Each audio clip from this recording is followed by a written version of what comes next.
Okay, welcome everyone. Nice to see all of you guys back. Welcome back. Nice to see everyone. Good morning.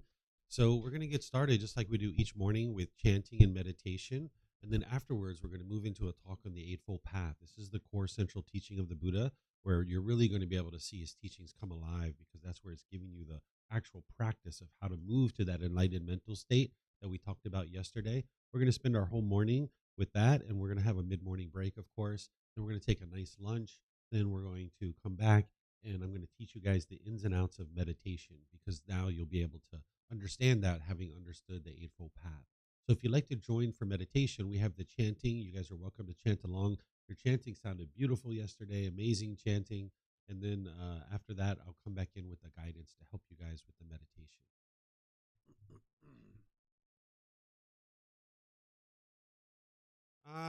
Arahang Sama Sambuddho Mahakava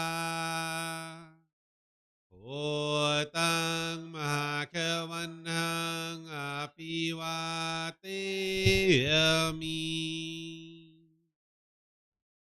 Savakato Mahakavata Tammo Dhammang namasami Supatipano Mahakavato Savaka Sangho Sanghang namami Namo rasa bhagavato arahato sama sambuddhassa. Namo rasa bhagavato arahato sama sambuddhassa. Namo rasa bhagavato arahato sama sambuddhassa. Iti piso bhagava arahang sama sambuddho. Vicacaranang sammuno Sakato rokavitu Anutero purisa Dhamma sati satatawa manusanang Oto Bhagavati.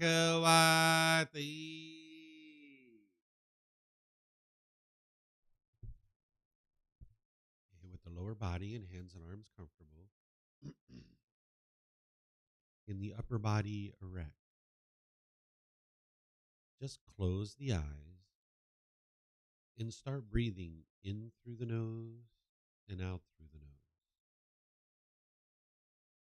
Here you're just looking to establish the breath, a nice, natural, steady, consistent breath. Not forced or controlled, just a gradual inhale through the nose, experiencing the full breath. And then, whenever you're ready, exhale out through the nose, breathing in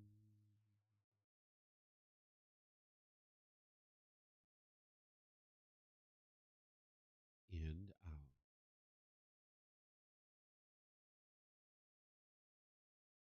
Breathing in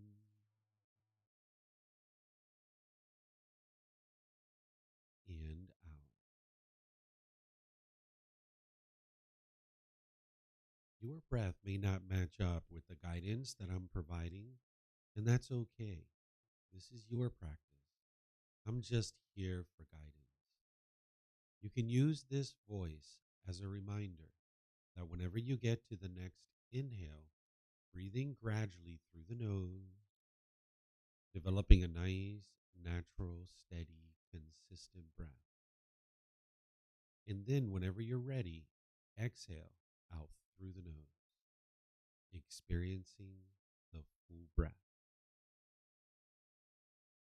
Breathing in and out.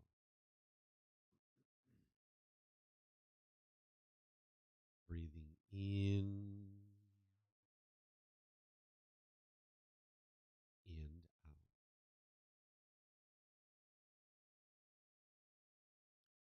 With the breath well established, start fixating the mind on the breath, either the sound of the breath coming into the nose or the sensation of air moving over the skin into the nose. The breath is the present moment. Fixate the mind on the breath, the present moment. Breathing in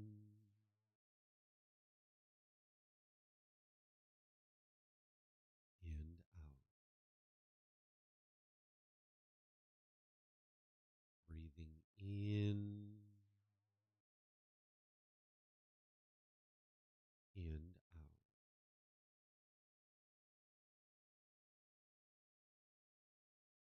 With the mind fixated on the breath, whenever you notice that it moves off the breath, cut that off, let it go, and come back to the breath, the present moment. No need to observe the thought, label it, judge it, analyze it, or even try to figure out where it's coming from. Whenever you notice that the mind is moved off the breath, cut that off, let it go, and come back to the breath, the present moment. Breathing in and out. Breathing in and out.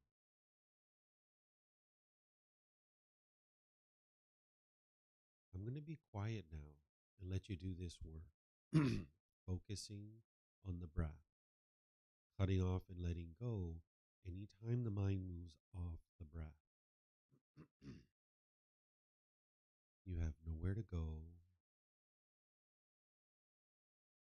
There's nothing to do. No one needs you right now. This is your time to focus on the breath. Breathing in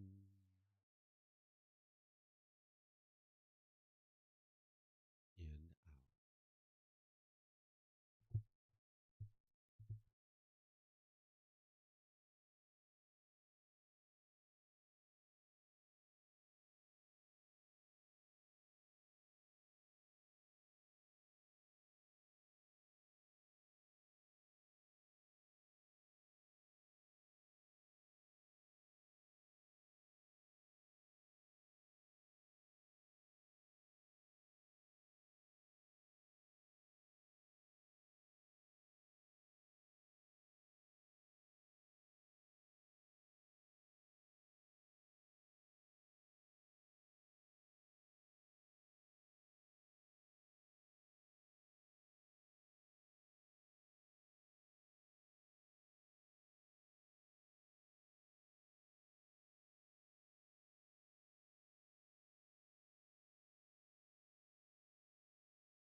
สัมมาสัมพุทโธมหาเกวา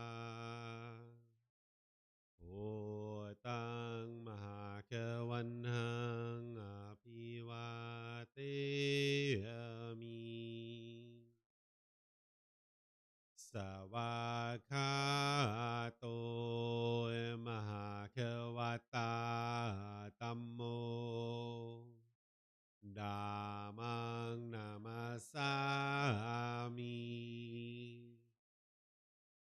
สุปฏิปันโนมหาเขวโตสาวกสังโฆ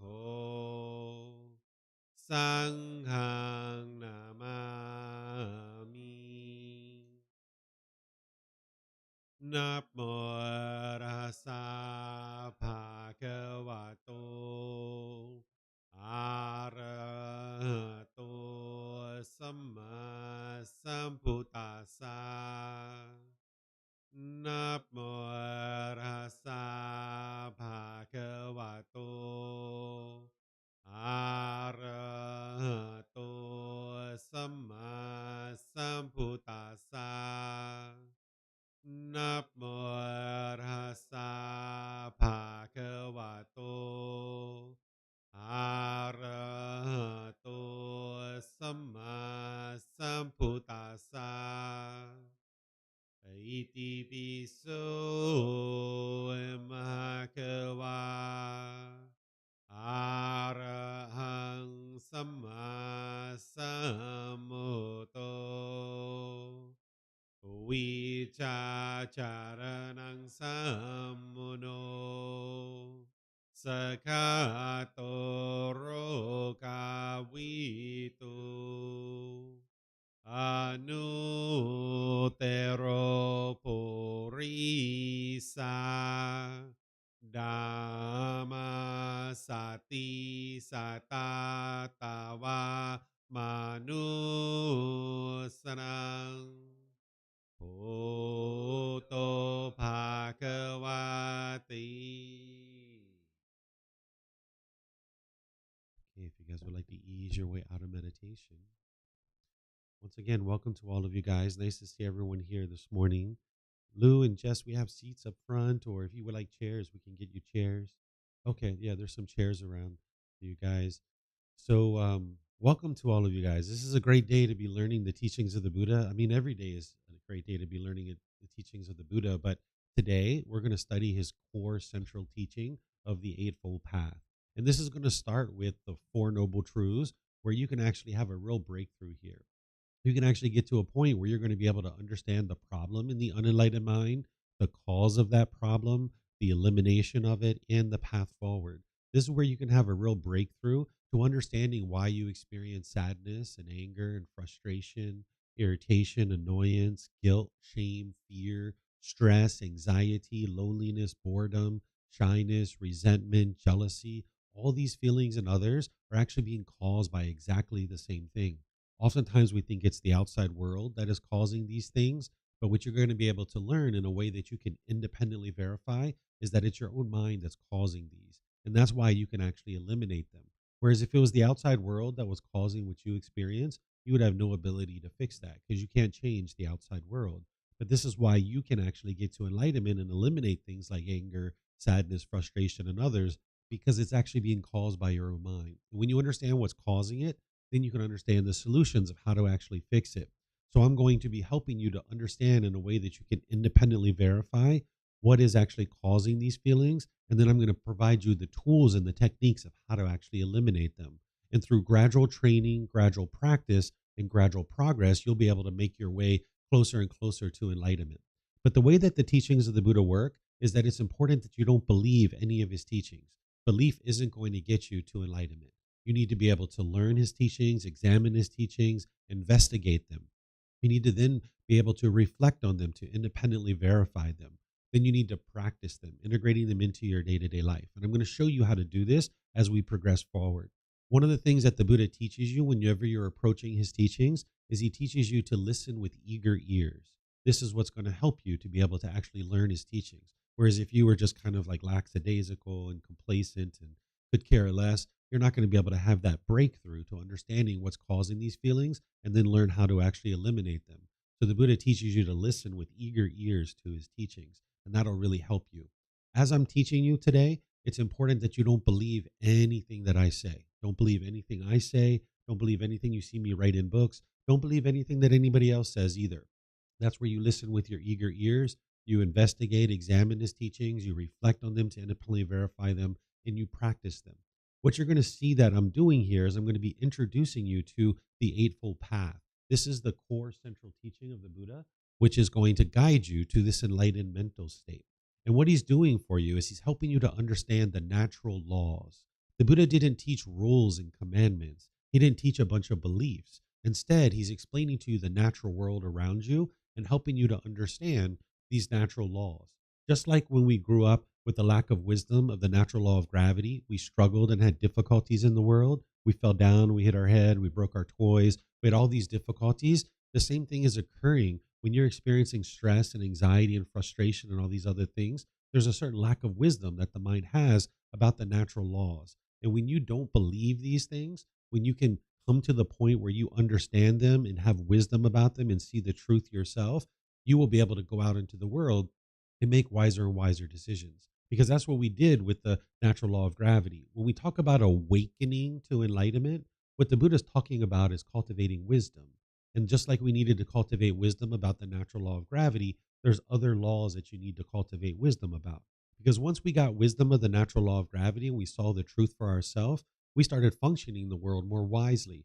We started tying our shoes tighter. We started looking at the surface of the sidewalks. We stopped being so giddy and bouncing around like a kid all the time. And therefore, we started making wiser and wiser decisions, and we started experiencing different results in the world. So these natural laws that the Buddha taught are the same way, that if you go out into the world with a lack of wisdom of these, which is what you've been doing as an unenlightened being, then you're going to struggle and have difficulties. That stress and anxiety and fear and guilt and shame and loneliness and boredom, that's the mind just not understanding the natural laws. So I'm going to help you and walk you through this step by step in a way that you can independently verify.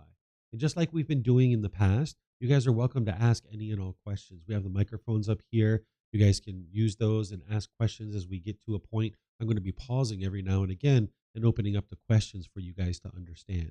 So remember, the Buddhist teachings aren't any rites or rituals or ceremonies or worship.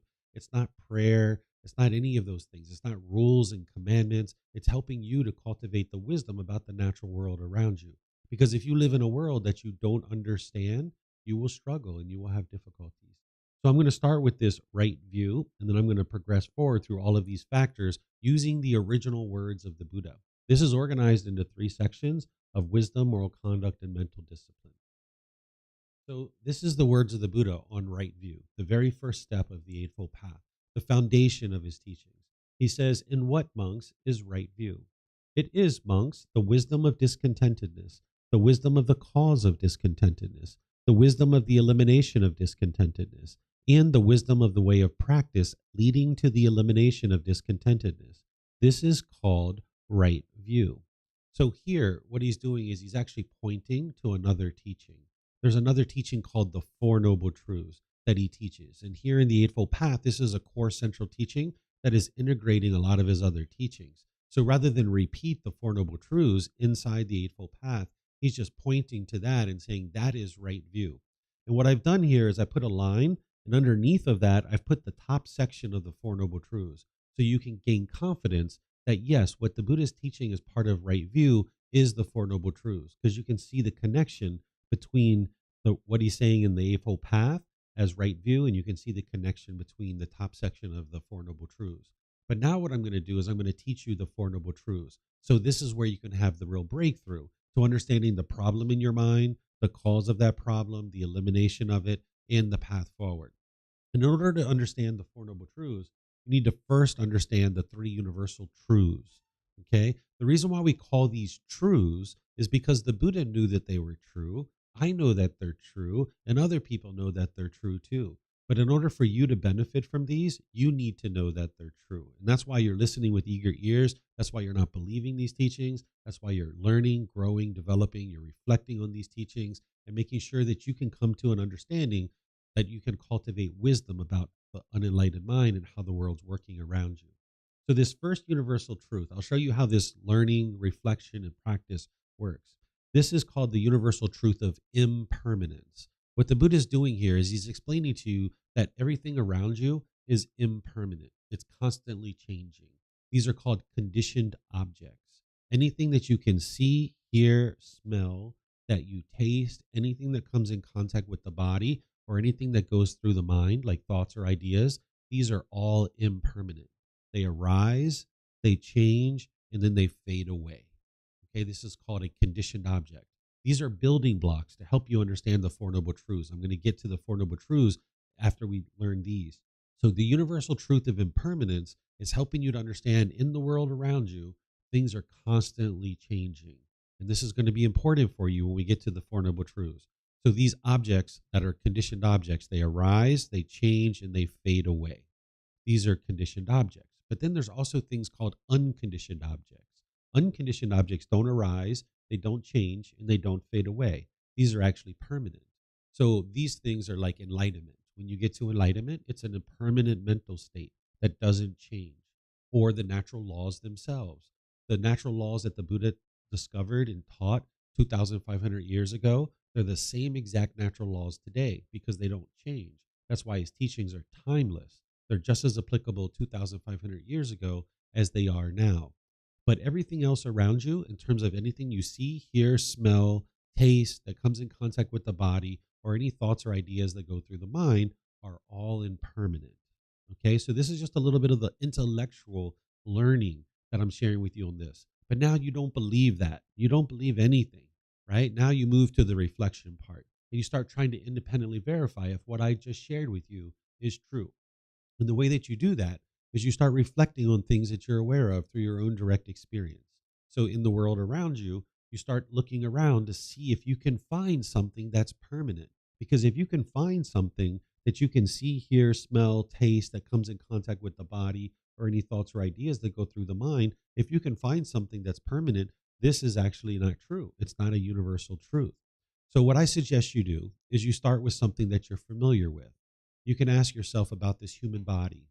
Is this human body permanent or is it impermanent? If it's permanent, it's been exactly the same your entire life and it hasn't changed. If this body is impermanent, that means it's constantly changing. So, what would you say? Is your body permanent or impermanent? It's impermanent, right? Ever since conception, when the egg and the sperm came together, this physical body's been constantly changing. We get pimples, we get moles, we get wrinkles, we get gray hair, we lose our hair, we get taller, we get shorter, we get bigger, we get smaller, all these things. This is all impermanence. Okay? What about your relationships? Are your relationships permanent, meaning you have had exactly the same people in your life your entire life? Or are your relationships impermanent, meaning people have been constantly coming and going in and out of your life? Would you say your relationships are permanent or impermanent? They're impermanent, right? Where people are coming and going in and out of your life. What about your bank account? Is your bank account permanent or impermanent?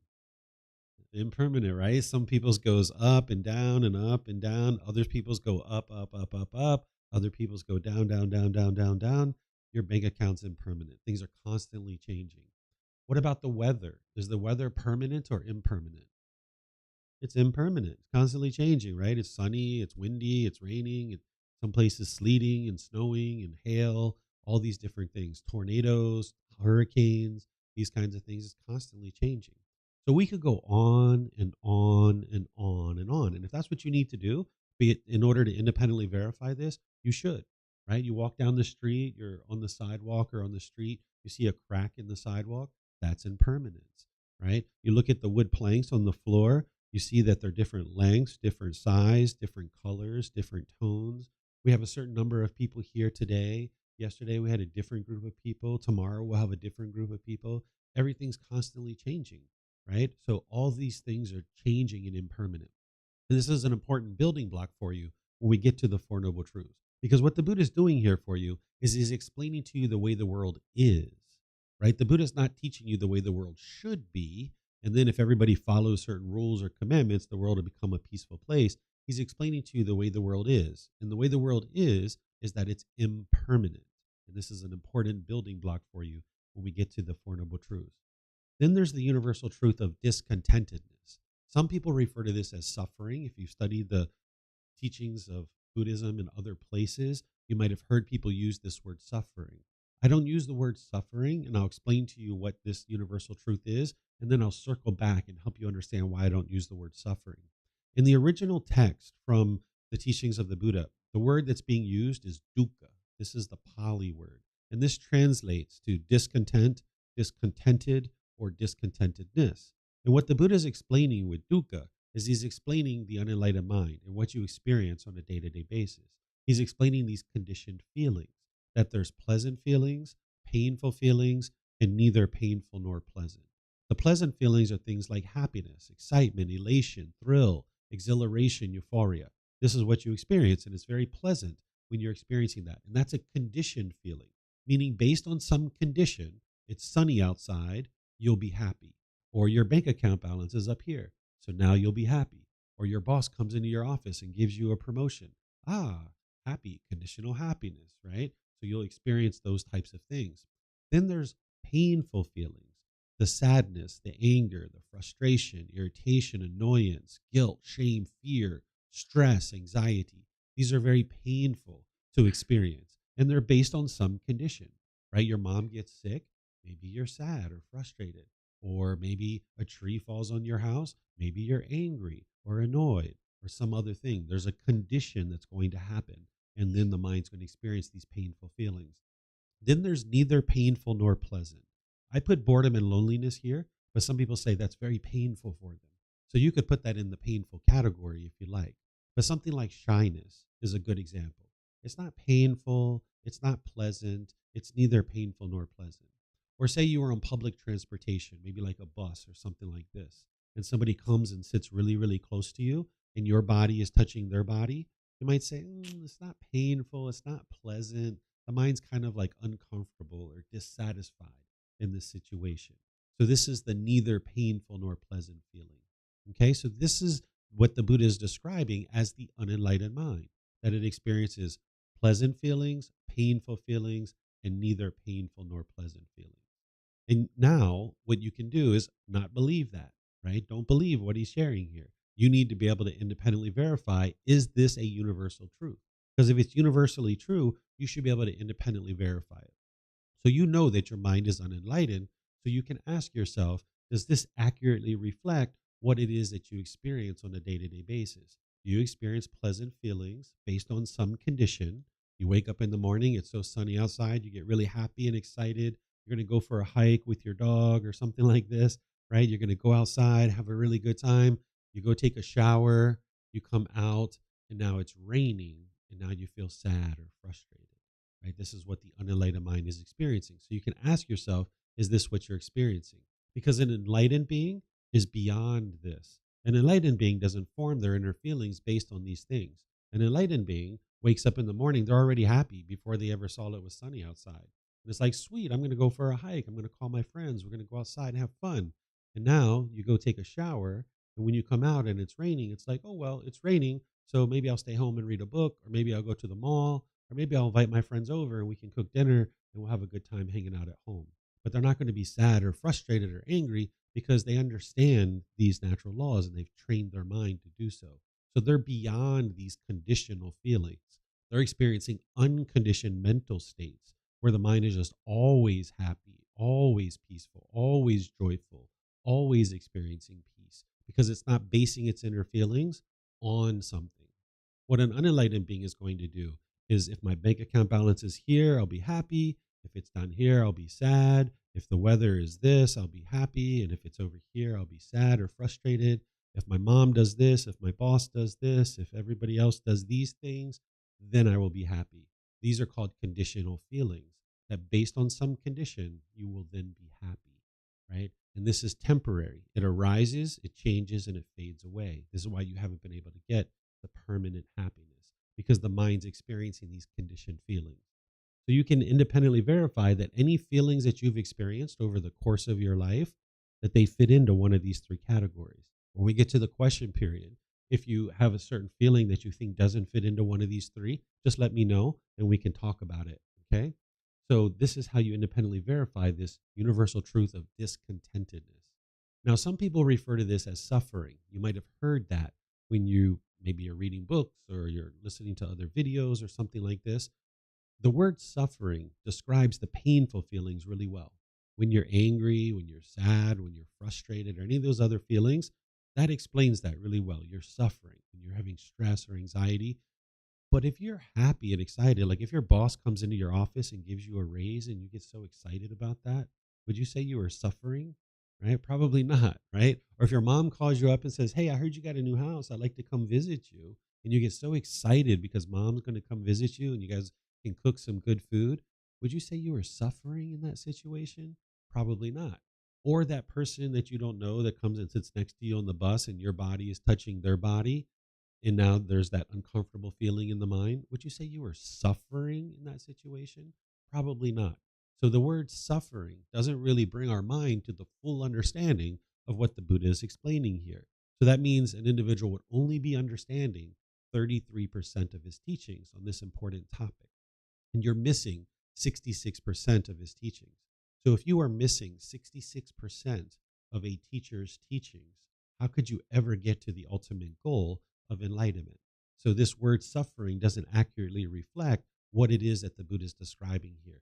What he's talking about is how the mind is shaken up, that it's unsteady, it's uncalm, that the mind is discontent, right? Have you ever been so excited you like tripped and fell or fell down, right? I don't know about you guys, but I had this before, right? You get so excited and you like fall down because the mind's shaken up, right? So this is discontent, discontented, or you're experiencing discontentedness. Okay, so this is the second universal truth. And you can independently verify this for yourself. Then there's the third universal truth. This is called the universal truth of non self. This is actually the solution to something we were talking about yesterday. We were talking about personal existence view. That's one of those fetters, one of the 10 individual pollutions that the Buddha discovered in the mind. Personal existence view is where the mind is confused, where it's misunderstanding, where it has this lack of wisdom, where it firmly believes that this body or this mind is you. The mind is clinging to a self image or a self identity. It's clinging to this body, wanting to be perceived by others in a certain way. And now, when you go out into the world and say you spill ice cream on your clothing or spaghetti sauce, you're not being perceived the way you want to be perceived by others. And now you'll be shaken up by that. You'll feel embarrassed. So if you ever felt embarrassed when you spilled something on your clothing in a social situation, this is your personal existence view. If you ever look in the mirror and you noticed a wrinkle or a mole or a pimple or a gray hair, or you're losing your hair, or something like this is your personal existence view because your mind is shaken up in that period of time where you're like, oh no, I got a pimple, I can't go outside. Or like I gave you guys the example where like when I was younger, I used to use gel and mousse and I would run it through my hair. I try to get every little hair in exactly the right spot before I go out to the bus stop. I couldn't go to school unless I had every single hair in exactly the right spot. This is personal existence view. Sometimes I would miss the bus because I was doing this for so long, right? So you can experience these kinds of things in others when you're clinging to this image of who you think you are, this self-image, this appearance, and now you can't go out into the world because you want to be perceived a certain way. You might have even put on clothes and looked in the mirror and say, that's not how I want to look today. And then you go get some other clothes and you put those on and you look in the mirror. You're like, no, that's not how I want to look today. And you go get another set. And you're like, okay, yeah, that's how I want to look today, right? Because you're thinking about who am I going to see today and how do I want to be perceived by them? This is the personal existence view. This is a pollution. This is a taint. This is what the Buddha calls a fetter, something that's holding you down and hindering you from experiencing the peace and the joy that is the enlightened mind.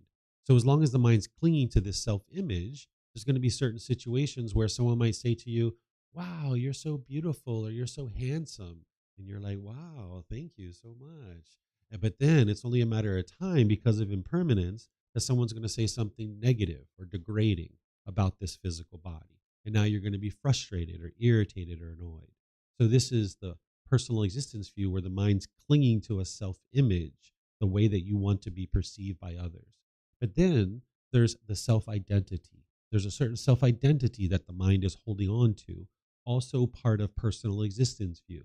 You might be clinging to, I am American, or I am Indian, or I am a police officer, or I am a Buddhist teacher, or I am a husband, I am a wife, I am a boyfriend, I'm a girlfriend. Any of this, I am, right? And now around your culture, your ethnicity, your sexual orientation, your nationality, maybe your job or occupation, you could be clinging to any of this identity and thinking that this is who you are.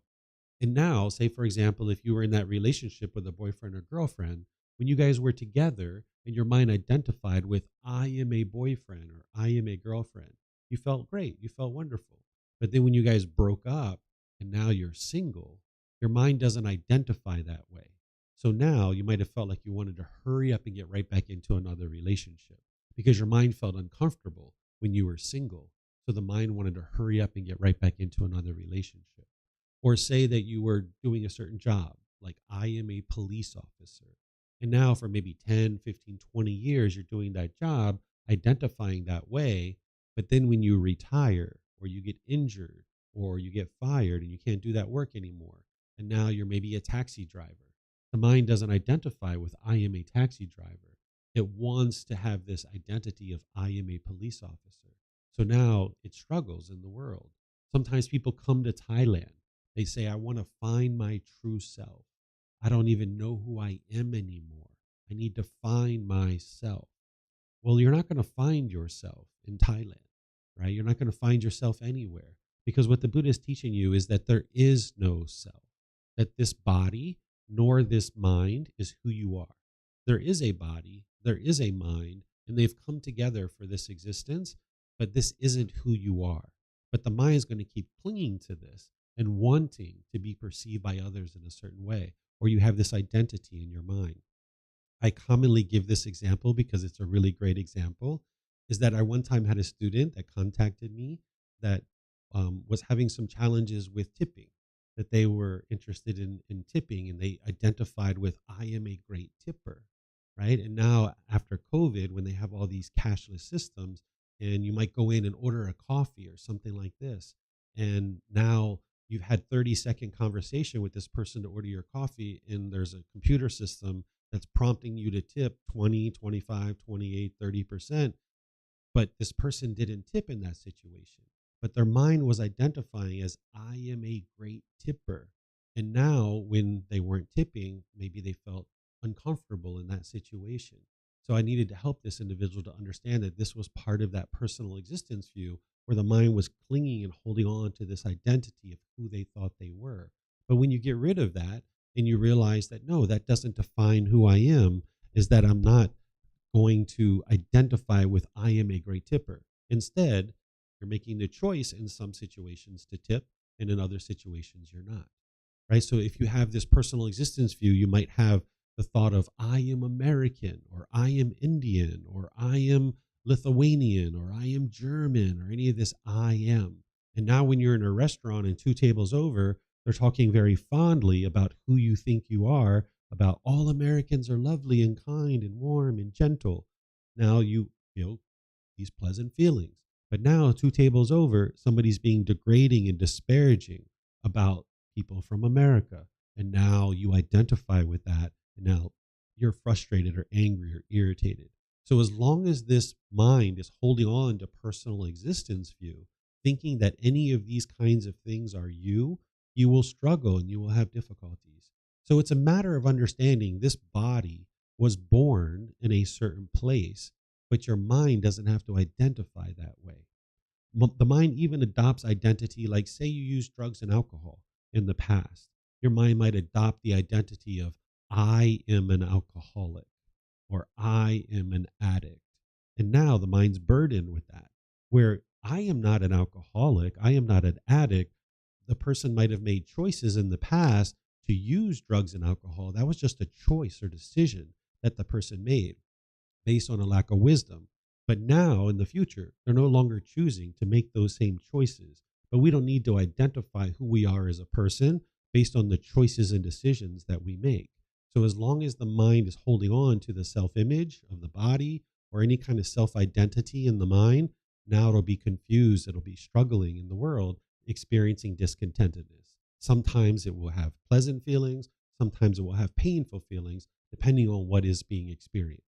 So the Buddha teaches you the universal truth of non-self, helping you to understand that this body is not you, that this mind is not you, that these things are all going to be constantly changing.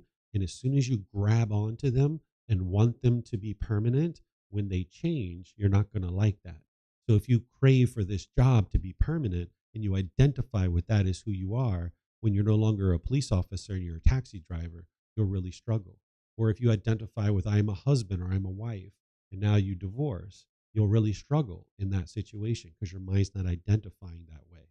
So there's any number of things that the mind can hold on to as being your self-image or your self-identity, and now you will struggle. This is the confusion.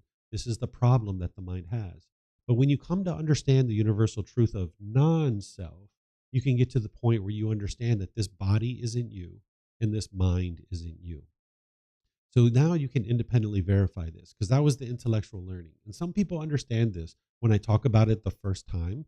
Other times people need more time to understand this because you've been spending so much time accumulating this personal existence view. We have national anthems, we have flags, we have all kinds of sports teams and things like this that people put a lot of investment into identifying with a certain thing, right? So some people understand that what I'm describing when they first hear it. Other times they need more time to think about it and understand it. But you can actually independently verify that there is no self, even right now.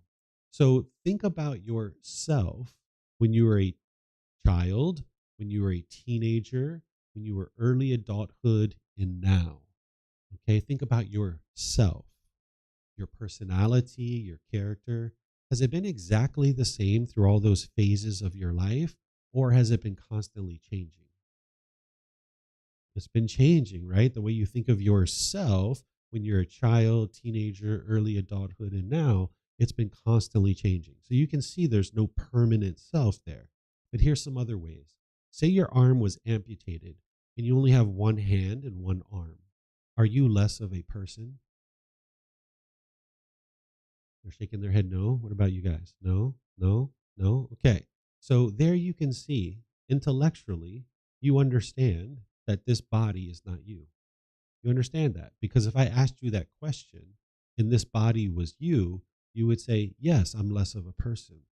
But everyone typically answers it like, no, I'm not less of a person. That's where the confusion and the misunderstanding comes in. That because of the confusion and misunderstanding of personal existence view, right here intellectually, you can say, no, this body isn't me. But when somebody says something positively or negatively about this body, that's where your mind gets shaken up by that. You get frustrated or agitated or annoyed. Here's a third way you can independently verify there is no self. Okay? Point to yourself. Where are you? Julia's pointing here. Sweta's pointing here. Okay. Sunil, right? Sunil's pointing here, right? So that's typical where someone will point here, they'll point here. They'll say, I am here. Okay, so we need to look at what we're pointing at. What you're pointing at is a shirt. Okay, if we took off our shirt and we held it up, or yours is a jacket, and we took our outer layer of clothing and we held it up and we pointed to it, is that who you are? That shirt you're wearing, that shirt, is that who you are? Is that you? No, that's not you. Okay, so let's throw the shirt away. That's not you. So where are you? And someone might point again. Okay, well, what are we pointing to? We're pointing to skin. Yeah. So we took off our skin and held it up and pointed to it. Is that who you are? Your skin? That skin that you've got? Is that you? That's not you, right? Okay, so let's throw away the skin. That's not you. Let's try to find yourself. Let's try to find it, right? So where are you? And someone might point again. We've got ribs and muscle tissue and organs and fluid. None of those bits and pieces and parts are you, but the mind's confusion keeps holding on to this and thinking that this is who you are. So the Buddha is helping you to be able to see that none of this is you. So then when you look in the mirror and you see a wrinkle, it's like, well, of course there's a wrinkle. right? Because that's impermanence, right? But if you cling to this body, you'll be really shaken up during that period of time. Or if you spill something on your clothing, you'll be shaken up during that time. So you need to train your mind to realize non self. And this comes through lots of training. You're not going to be able to do it in just one conversation. So you can get to the point where you realize that this body is not you, this mind is not you, and you can realize non self. And your mind will be more peaceful and more joyful because of it. So it teaches you not to cling to any of these things as being who you are. So do you guys have any questions on the three universal truths?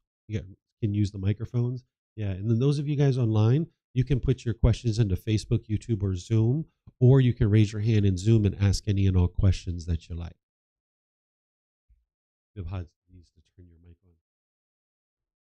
Okay. So, with the discontentedness and conditional feelings,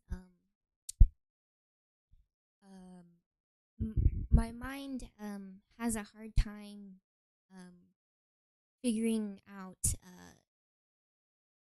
that there's some feelings that are they're more subtle and they're less recognizable than when you're very excited and very happy based on a condition. There are these some feelings that are more subtle, and they're really based on small things like the way uh, an environment looks. Or an example I can give is when my family and I came to San Francisco, my mind started basing these very, very subtle feelings based on how the environment looked. Uh, kind of like it's kind of like a vibe. You can kind of describe it that way. And so my mind has been relying on these very, very subtle feelings ever since I was born to kind of like identify things. Because I even form these subtle feelings based on the people I know. Like I get these very subtle feelings, and my mind has has been struggling with kind of like letting go of these feelings because it's just relied on it for so long. And so my question is, are those subtle feelings, are they also in the categories of pleasant feeling, painful feeling, or either painful and pleasant? Yes. Yeah, because there's a full spectrum here. What we tend to do is we tend to talk when we're teaching in the extreme because you're able to see that more clearly. The subtle feelings are typically more challenging to be able to see. But if someone's developed their mind, they can see some of those subtle feelings. But what a feeling is going to do is it's going to arise, it's going to change, and it's going to fade away. And that's also a discontent feeling that the mind can have that extreme anger and frustration and rage, but it can also just be like a little bit annoyed and you kind of dislike this thing. That's still discontentedness. The mind's not completely perfectly peaceful and joyful. Mhm. I think that's all. Thank you. Okay. Yeah, you're welcome.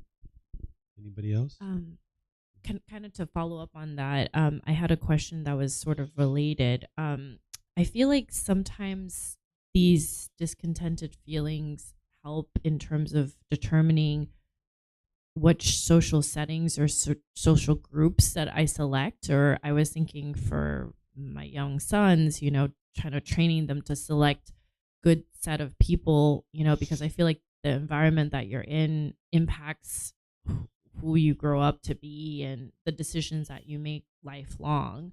So I guess, can you make judgments without having these feelings, I suppose?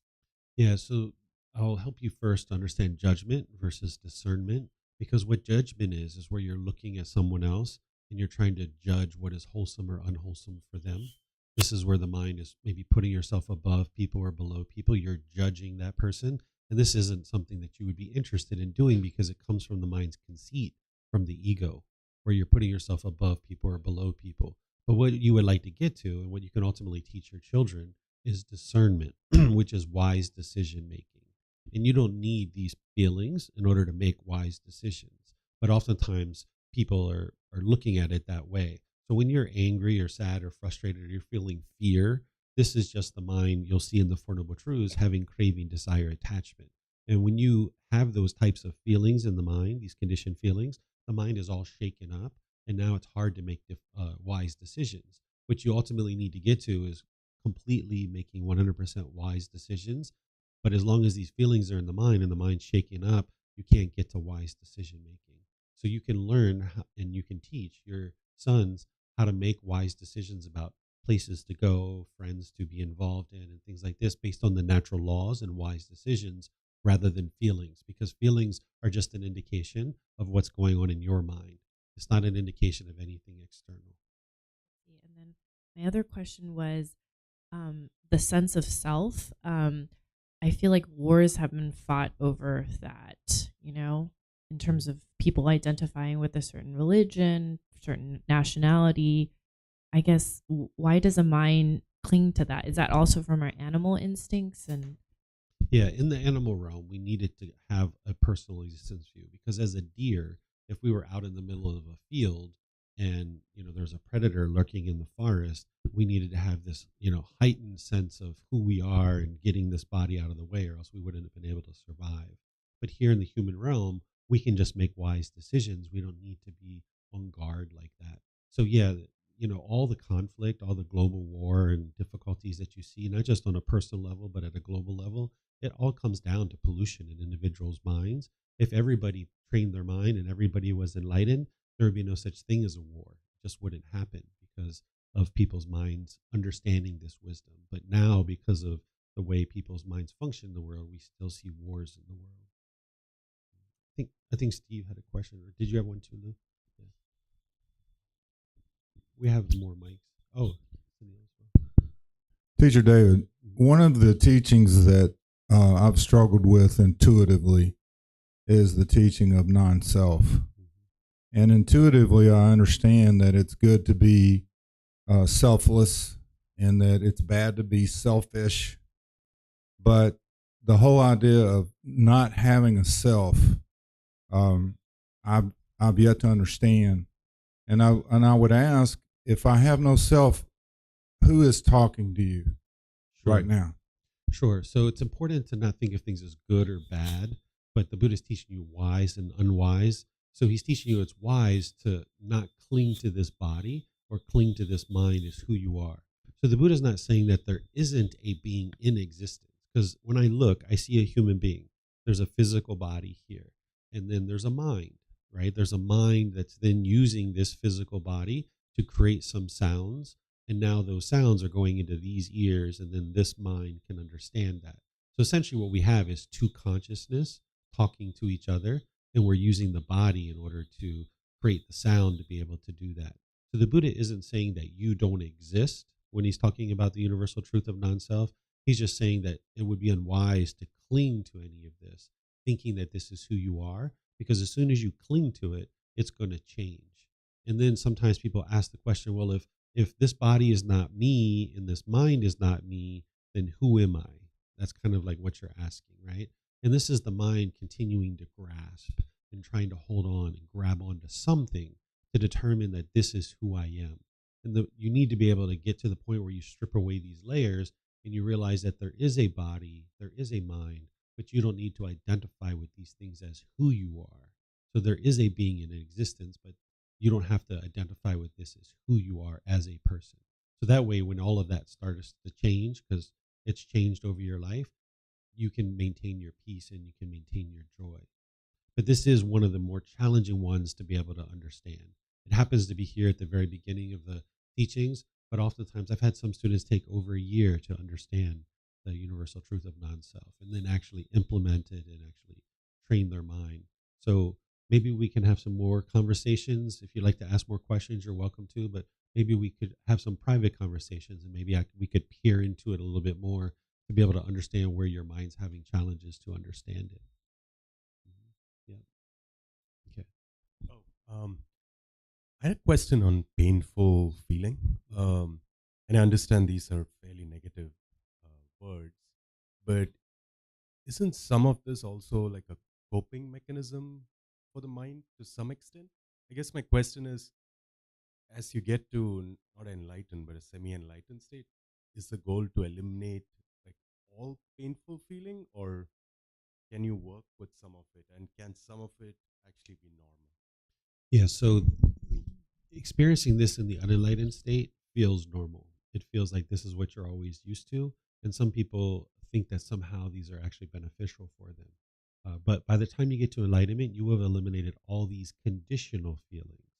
Now, the sometimes people say, hold on a second, am I eliminating happiness and excitement? Like, what's going on there? I'm not sure that I'm interested in doing that. What you're eliminating is the conditionality of these feelings, how they arise, they change, and they fade away. That you're basing your feelings on some condition, that I can only be happy when it's sunny outside. I can only be happy when my bank account balance is here. I can only be happy when these things happen. And that's the conditionality of these feelings. And that's why the mind hasn't been able to get to permanent peace and permanent joy.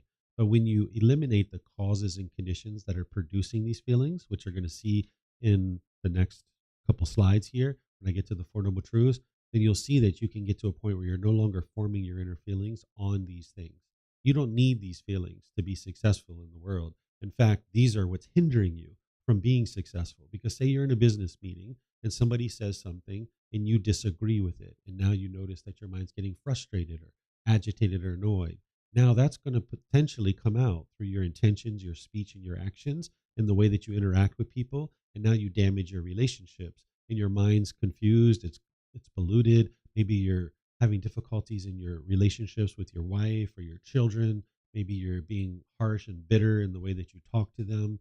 This is because of the mind's lack of ability to be peaceful and joyful permanently. And these feelings are polluting one's ability to have focus and concentration and making wise decisions around your moral conduct.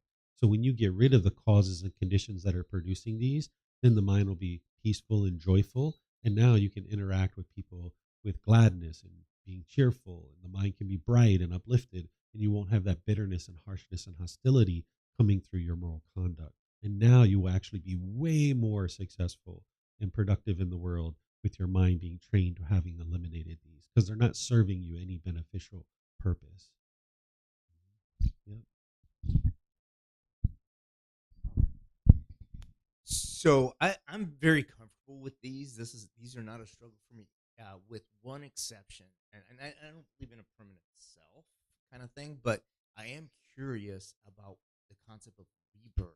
If there's what is being brought back, if there's no permanent self. Yeah, so the word that the Buddha used is samsara. That's the Pali word, and we're usually translating that to the cycle of rebirth.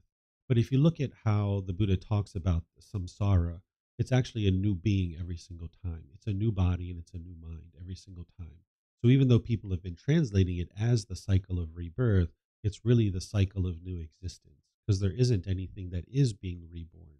It's a brand new mind and it's a brand new body. What's happening is the cravings and residual memories from one mind is being transferred into the other mind, but it's a brand new mind and it's a brand new body.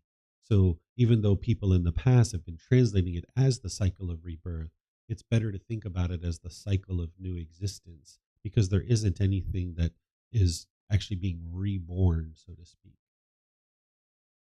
So would it be reasonable to think of it as like energies kind of thing, that kind of thing? It's aspects of the mind. So there's cravings, which I'm about to introduce everyone to in a minute. Cravings, desires, attachment, longing, yearning. There's that, and residual memories.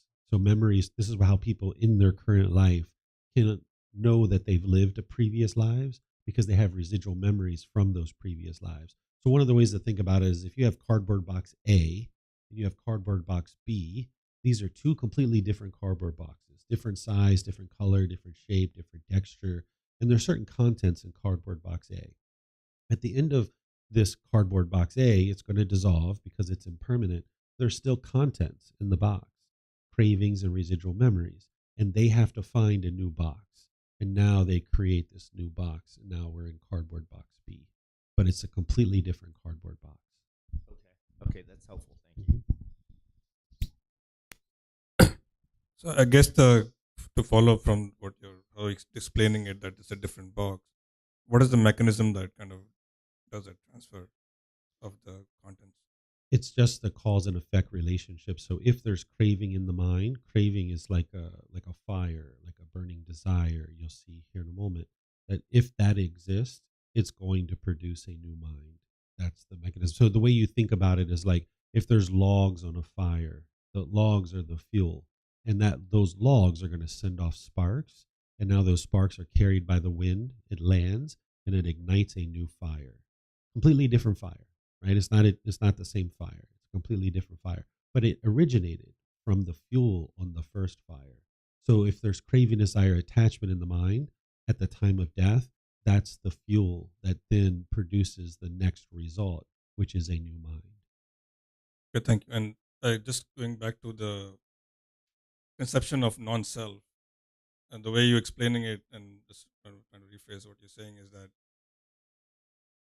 we are there is a body, the physical body. There's the mind connected to the body, and when we're saying there is no self, it is you're saying they're not clinging to any aspect.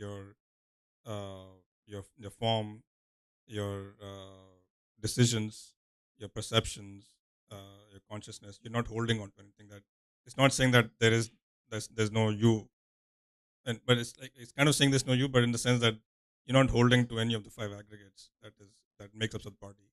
Right. There is no you, but because of the mind's craving and clinging, it will think that there is, and it'll cling to those five aggregates that you know about.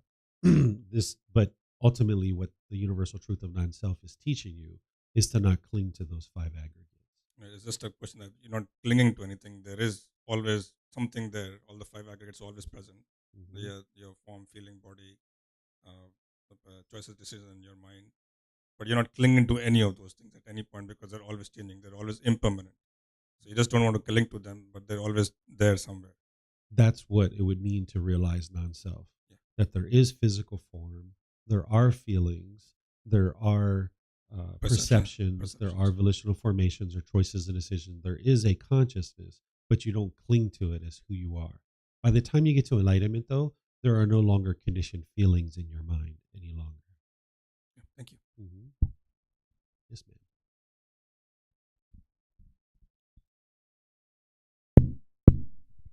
I was just wondering if you could tell me an easy method. I'm trying to I know about unpleasant feelings, and then there's craving, and the way I cut them off is with craving. I can notice that if I'm having a craving and I try to let it go, I experience anger, so I can cut that off because I realize then it's a craving.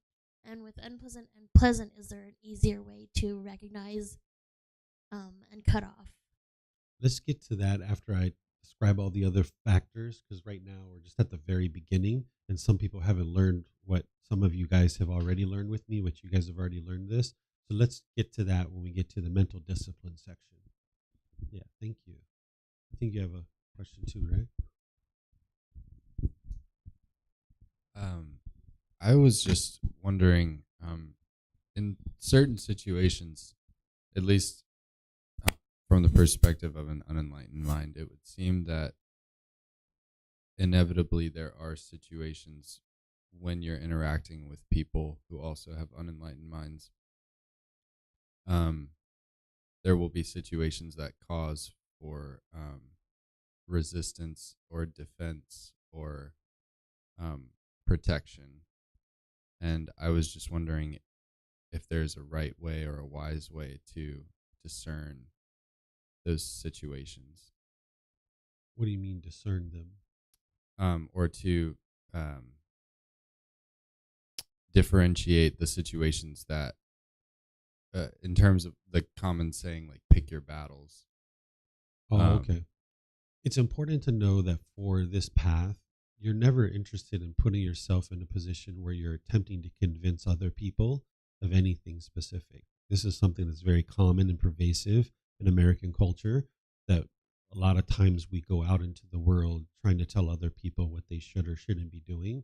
That's coming from the mind's ego or the conceit, where you don't need to do that. If your mind is getting closer and closer to enlightenment, all you need to do is walk through the world with wisdom and a smile. You don't need to go out in the world and convince other people that what you think and your ideas are true or valid or right or so forth, and their ideas are wrong. Instead, if somebody else thinks a certain way, so be it. Let them think that way. And that's their choice to do that. Now, where they're asking for help and they're asking for information, you can share things with them, but it's really unwise to give unsolicited guidance. And this is typical in USA. I saw this a lot when I lived here, that people will tend to give unsolicited guidance to people, and this is just going to create conflict in your relationships.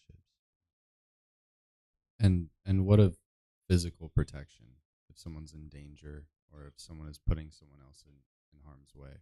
Yeah, you're going to see, we're going to talk about this tomorrow with the 5 precepts. We'll talk about defense and protection and these kinds of things. But here, I'm just going to help you guys get through the Eightfold Path, because that's where things are really going to open up for you guys. Thank you. Yeah, you're welcome. Mhm. Just quickly, how did you realize that suffering is not actually suffering, but discontentedness and even conditional feelings? Because I think it's a big difference, but it helped me so much in understanding the concept. Yeah, so I have understood these teachings for a certain period of time, and then I knew that when I saw the translations in the books that it wasn't what the Buddha was actually teaching, because if you look at his teachings, it's very clear that he's describing pleasant feelings, painful feelings, neither painful nor pleasant, and you can see through your own direct experience that your mind isn't suffering when it's experiencing all those things. So I just understood these teachings without needing the translations and realizing that what I was seeing wasn't accurate. Okay, I'm going to keep going. I know you guys have lots of questions. For some of you guys, this is your first time you've seen me live, so you get a chance to ask all these questions. But let me make sure that we can learn all these things, and then all your questions will get answered as we go. So the next building block that I need to help you to understand in order to understand the Four Noble Truths is craving, desire, attachment.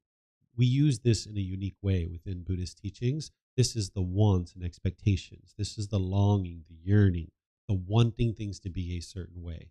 This is like the next new shiny object waiting around the corner is going to provide some lasting satisfaction. It's almost like an unquenchable thirst that the mind is pulling towards the objects of its affection. It's wanting these external things to provide some kind of lasting pleasure. You might notice that your mind is chasing them and chasing them and chasing them and chasing them. If you've ever been in the mall and you saw a brand new pair of shoes or some jewelry or a video game or a new phone or computer, and you're like, oh, I just got to have that. I can't wait to get that. Oh, this is going to be so great. I just got to get those shoes on my feet, right? This is the longing, yearning, the mind pulling towards something. If you're like, oh, I just need more money, that's what I need. That's going to make everything better in my life. Let me just get more money. That's what I need. I need more money, more money. Or, oh, I know what I need, a bigger house. That's going to make life better. Let me just get a bigger house. Let me chase after that for a while. Oh, boyfriend or girlfriend, that's what's going to make everything better. Let me chase that for a while. So this is what's called a craving, desire, attachment, longing, yearning. It's not the object itself. It's the way the mind is longing, yearning for the object. So you guys know what I'm talking about? This longing, yearning, how the mind's pulling towards this. You've probably experienced this multiple times within your own mind. The mind is trying to form its inner feelings based on whether it gets this thing or not. Okay, so this is a very important thing to be able to understand. It's called craving, desire, attachment, expectations, wants, clinging, grasping, holding. So now we can understand the Four Noble Truths. The Four Noble Truths is going to explain to you the problem in your mind, the cause of it, the elimination of it, and the path forward. This is where you can have the breakthrough to finally understanding why you keep experiencing these things over and over and over again so you can actually fix it. So the first noble truth is explaining the problem. The problem is that every unenlightened being will experience discontentedness. So those conditional pleasant feelings, painful feelings, and feelings that are neither painful nor pleasant. That's the problem that the Buddha discovered, that the mind's going up and down, up and down, up and down. You'll experience some peace and calm here and there, but it's only a matter of time before somebody says something or does something and you think that, I'm angry now or I'm frustrated. It's only a matter of time. So the problem that each individual unenlightened being is experiencing is their mind is not steady and calm and stable. It's going up and down at some point during their life. So this is the problem. The second noble truth is explaining the cause of that problem. Discontentedness is caused by our own cravings, desires, attachments, because the mind wants everything to be permanent when everything in the world is impermanent. Okay, so I'm going to say that a few times and I'm going to give you some examples so you can understand it.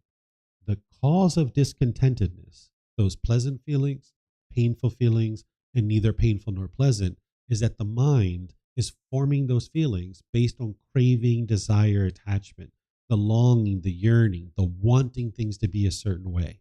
Because the mind wants things to be permanent when in reality, everything around you is impermanent. So the mind, if it gets what it wants, it gets happy, excited, elated. But if it doesn't get what it wants, it gets painful feelings like anger, sadness, frustration, and others. So here's some examples for you. Think back to that boyfriend or girlfriend that you got. When you guys first got together, you were so happy. Oh my goodness, things were so wonderful when you guys first got together, right? You were going to the movies, you were getting invited to go out to dinner, you were taking walks in the park and having great conversations. Everything couldn't have been better. They were calling you and checking in on you and see how you're doing. All these pleasant feelings. You might even have been having intimate contact, right? And you're getting all this pleasure from this relationship.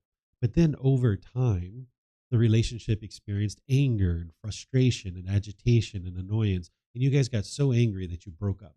And now you might have even been more angry. You might have been more frustrated. You might have felt lonely or bored. You might have been missing this person. It wasn't the love that was causing that. Oftentimes, that's what we think. We think it's love that causes that. What it was the craving, the desire, the holding on, wanting this relationship to be permanent. When you were in this person's life and they were in your life, you were getting what you wanted, so you were happy. But then when you guys broke up, you experienced this impermanence, and the mind now struggled with that. Because one of the ways to say that the mind craves permanence is to say that the mind does not like impermanence. It doesn't like change. You can think about times when you've experienced a lot of change in your life. This was probably some of the most difficult times for you. Maybe you were changing jobs, you were changing living locations, changing relationships. These were very big struggles for you because the mind in the unenlightened state does not like change. So when your mind was holding on to that boyfriend or girlfriend, as long as you were holding on, you were angry, you were sad, you were frustrated, you felt lonely or bored, or you were missing this person. This is the craving for permanence. You can think about grandma or grandpa, or mom or dad, or brothers or sisters. When they die, it's not your love that's causing the grief and the sorrow and the sadness.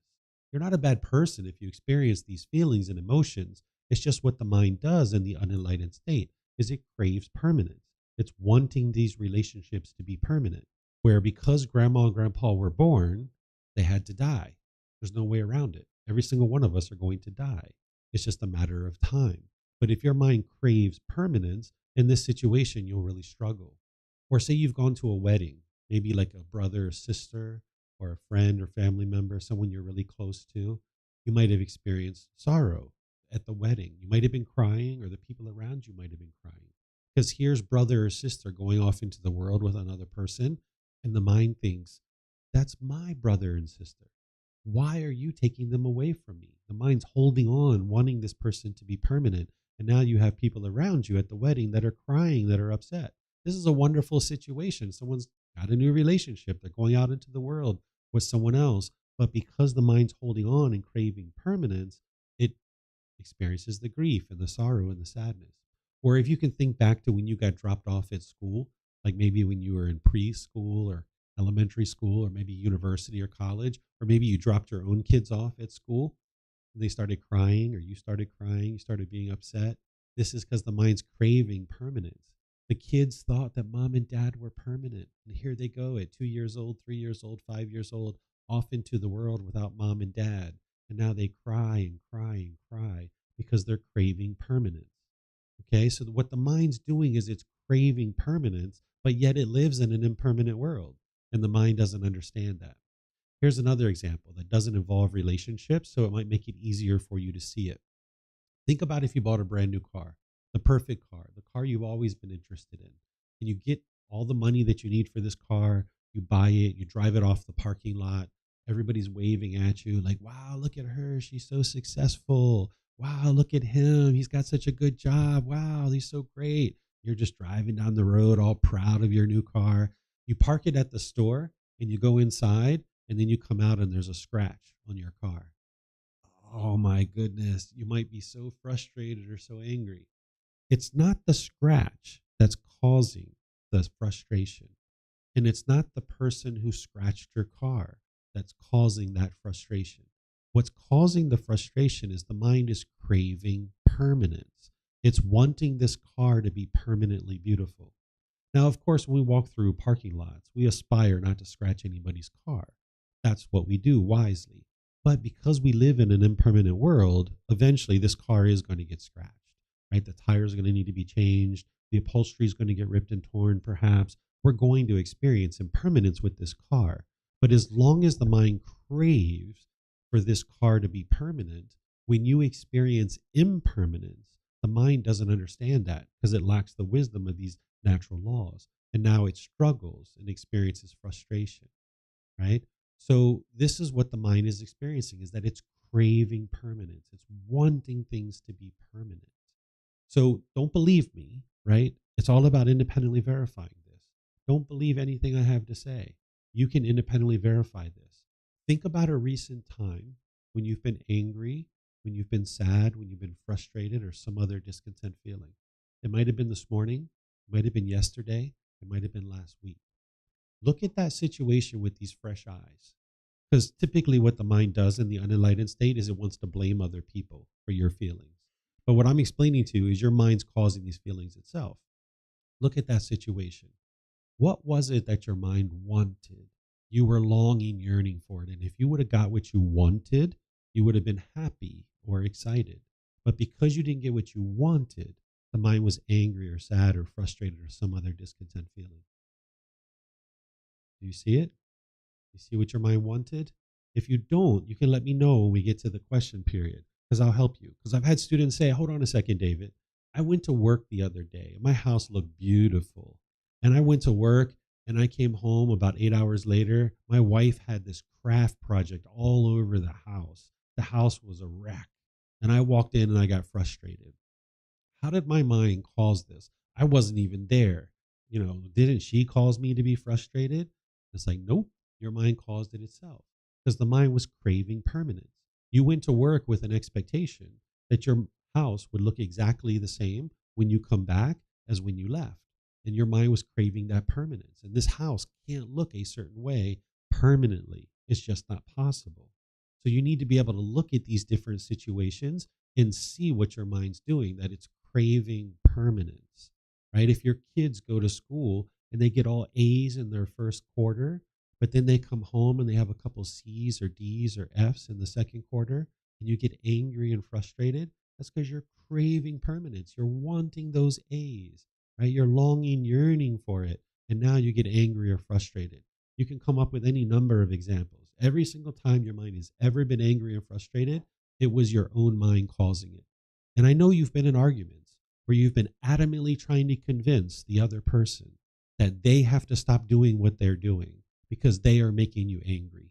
And if they keep doing what they're doing, you're going to keep getting angry. Because what the unenlightened mind does with the lack of wisdom of the second noble truth is it will firmly believe that other people are causing you to be angry. That's the lack of wisdom that the mind has. And now what you'll do with that lack of wisdom is you will tend to push people away, or you'll push a situation away. You'll think that solves your problem, that if I can just push this person away out of my life, then everything will be perfect. You might have pushed family members away or friends or people like this in your life. And again, if you've done this, you're not a bad person. This is just what the mind does with its lack of wisdom. It pushes people away. It pushes the situation away. It's trying to get its cravings fulfilled. It's trying to get that permanence. Or the second thing you might do is you might be bitter and harsh and hostile through your intentions, your speech, and your actions. It's almost like an animal growling and roaring at another animal. It's like, roar, and you're trying to fear this other being into doing things your way. This is the mind being unskillful. And now you might damage your relationships in those situations.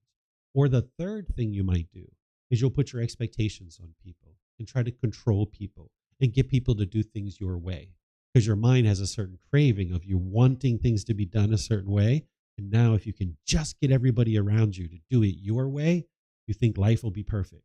But you can't live in a bubble. You can't teach 8 billion people in the world to do things your way. You will never succeed that way. If you try to go around the world and convince everybody to do things your way, you're going to have a massive training program. There's beings being reborn all the time. You're going to have centers in all these different countries. You're going to have training materials. You're going to have people that are invested in your way of doing things and train the whole world to do things your way. Or you could just train one mind. Do you know whose mind you need to train? Your own, right? That's what it comes down to, is you need to be able to train your own mind to not have these cravings, these desires, these attachments, wanting things to be done a certain way. Because the way that the unenlightened mind does, because of its ego, not only is it pushing people away, not only is it being bitter, harsh, and hostile, and it's putting its expectations on people. And in this situation, you can't live harmoniously with all people, but your ego, you'll think that your way is the right way and everybody else's way is the wrong way. So now you'll sit back and you'll think your way is the right way, everyone else is doing it the wrong way, and you have to go out in the world and convince everybody to do it your way. And now you'll struggle and have difficulties in your relationships. So you need to be able to come to the understanding that your way is not necessarily the right way for everybody. It may work for you, but it doesn't necessarily work for everybody. Because of impermanence, other people will find other ways to do things, and that's okay. But your ego, your arrogance, your pride, you're putting yourself above people, thinking that you're so right and everyone else is so wrong, you will go in there and try to convince people to do it your way. So there is a better way of life. That's what the Buddha taught you, this better way of life. That when you awaken to the wisdom of the second noble truth, you can clearly see that it's your own mind that's causing these feelings. And now the third noble truth explains to you that it's possible to eliminate these discontent feelings by eliminating the cravings, desires, attachments. If you can eliminate the cause of the feelings, you can eliminate the effect, right? So if the cause of discontentedness is craving, desire, attachment, if you eliminate that, you will eliminate the effect. You won't experience discontentedness. This is why you can get to enlightenment, because you can eliminate your longing, your yearning, your chasing after things, right? Forming your inner feelings on that thing. But what the unenlightened mind will tend to do is when you're letting those things go, you will swing all the way to the other side where there's dullness and lethargic and complacency, right? And you're not interested in living there either, because that isn't going to produce peace and joy. So the Buddha is teaching you this middle way where you can work towards goals and objectives through wise decision making, realizing that not everything's going to be your way, and that's okay, right? So you can eliminate your craving, desire, attachments, and that's what will eliminate the discontent feelings. In the fourth noble truth, the Buddha explains that the path to eliminating discontentedness is the eightfold path. That's the complete perfect plan that's going to completely eliminate craving, desire, attachment. And that's why we're focusing on this today, because this is the path to enlightenment. But it starts with right view. What right view is understanding that your mind is causing your own discontentedness, your own feelings, your own emotions, all the things you experience in your day-to-day life. It's based on your decisions. Wrong view would be to blame other people. And this is probably what you've been doing up to this point, is blaming others for the feelings that you experience. And this is very common when there's a lack of wisdom. But when you can penetrate through this and have a breakthrough, you can see that it's your own mind that's causing these feelings. And that's very empowering. Because your own mind causes these feelings, you can actually eliminate them. If it was other people that was causing these feelings, you would never be able to eliminate them.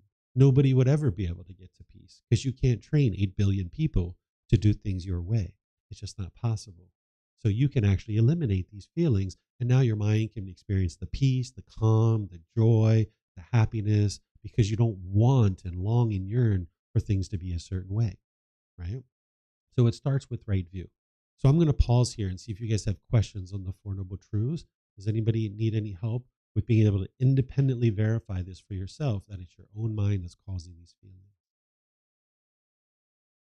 No? You have something? Yeah, go for it. Just thinking about an example of like if I feel empathetic towards someone, and for example, I was moved to tears by someone's accomplishment. How is that my own cravings and my mind causing Okay, a couple of things to talk about here. So different people teach empathy in different ways. What empathy is where you understand someone's feelings. But what some people teach is empathy is understanding someone's feelings and sharing in their feelings. So if someone's been taught this way, that's not actually the way to understand empathy, because you don't need to share in someone's feelings in order to understand it. So it's kind of like mom's angry or sad, and now I have to be angry and sad just because mom's angry and sad. And that's a conditioned feeling. That's not what you're interested in. Empathy is where you understand someone's feelings. And when you understand the teachings of the Buddha, you will understand why your mind experiences feelings, and you will surely understand why everyone else experiences feelings, because not only do you cause your own discontent feelings, but everyone else does too.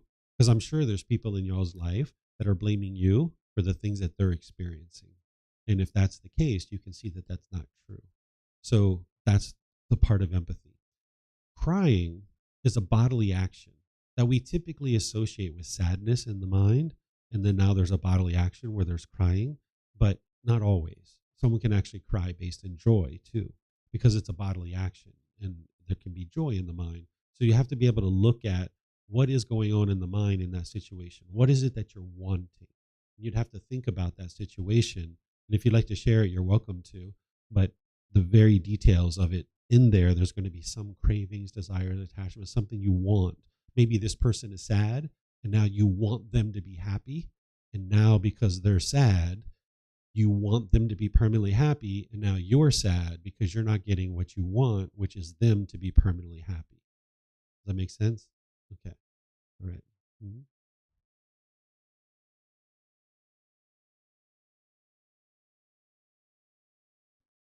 Is the mic on?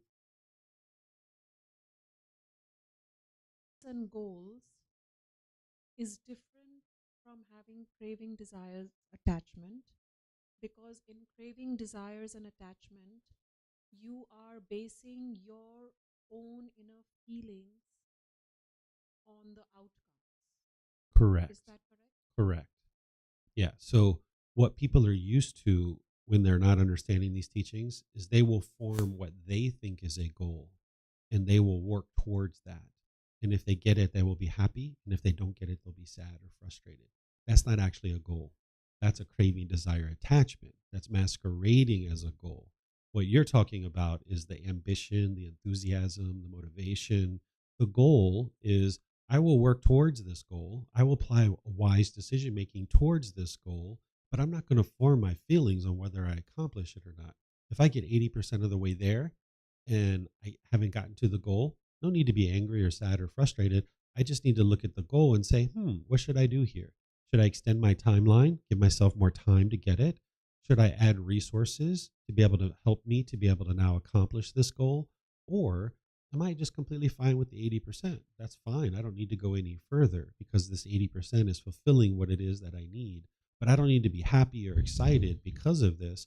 I can just make wise decisions to work towards it and accomplishing what it is that I need to do on day-to-day basis. So in my opinion, the Buddha was the most ambitious, most enthusiastic person, the most motivated person ever, because he spent 45 years sharing these teachings.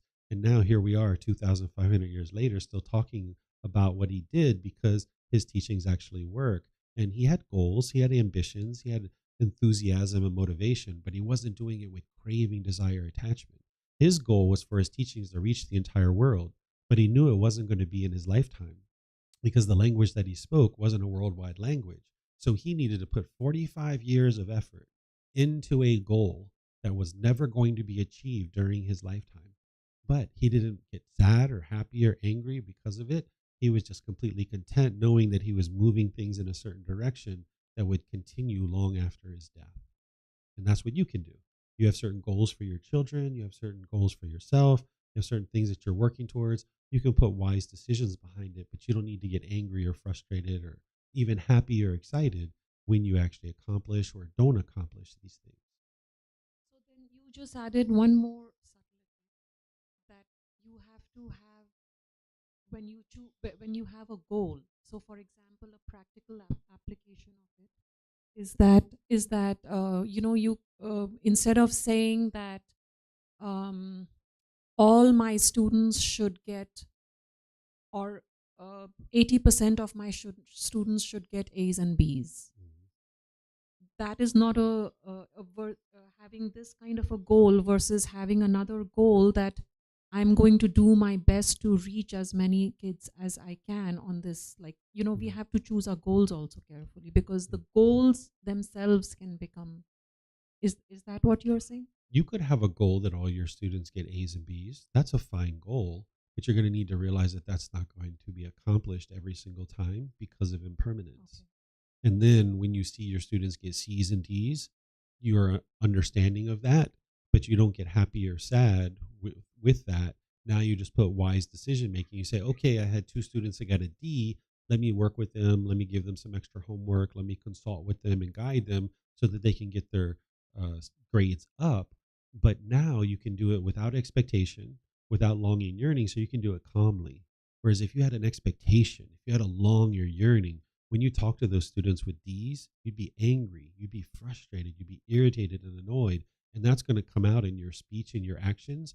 And now you're damaging the relationship and your ability to be successful as a teacher, because now the students don't want to listen to you because you're angry and irritable and annoyed. Whereas if you can maintain your calmness and your composure, now when you're actually teaching them, it's like, hey, it looks like you got some D's here. Would you guys like to address that? Teacher is ready to help you. Maybe we can look at this. And now you can do it in a cheerful, bright, and uplifting way that actually is motivating and encouraging for them, because you're not allowing these feelings to be in the mind that is now affecting your intentions, your speech, and your actions. Yeah, you're welcome. So this question is not really about my own feelings, but I just wanted to ask about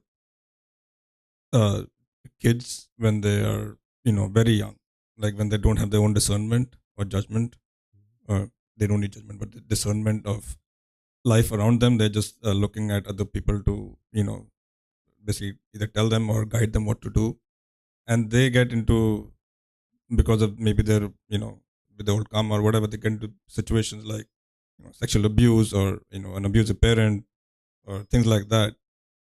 How is the child to think about making the right decisions to ensure that they are like not getting affected by what's going on around them? So children, just like adults, can learn these teachings, and they can train their mind. But oftentimes the parents don't know the teachings, so they're not learning. Unless you live in a place like Thailand, those parents tend to know these teachings and they can teach their children. And this is why, since you've been to Thailand, you can see that children function very differently there than potentially in another place, because they've learned these teachings and they practice them differently. But in terms of that child, how they're experiencing that abuse, it's going to be unique to each individual child and what they've learned and what they haven't learned. In a situation where they're being abused by a parent, the parent hasn't taught them these teachings because the parent's not practicing themselves. So they're going to experience those challenges and those difficulties. So there's no way to, uh, reach out for that child to actually experience anything other than the anger and the sadness and the frustration related to this abuse from their parents, because they don't have any wisdom otherwise. But as they get older and they now are able to learn these teachings, that's where they can now gain the wisdom to be able to think about these things differently.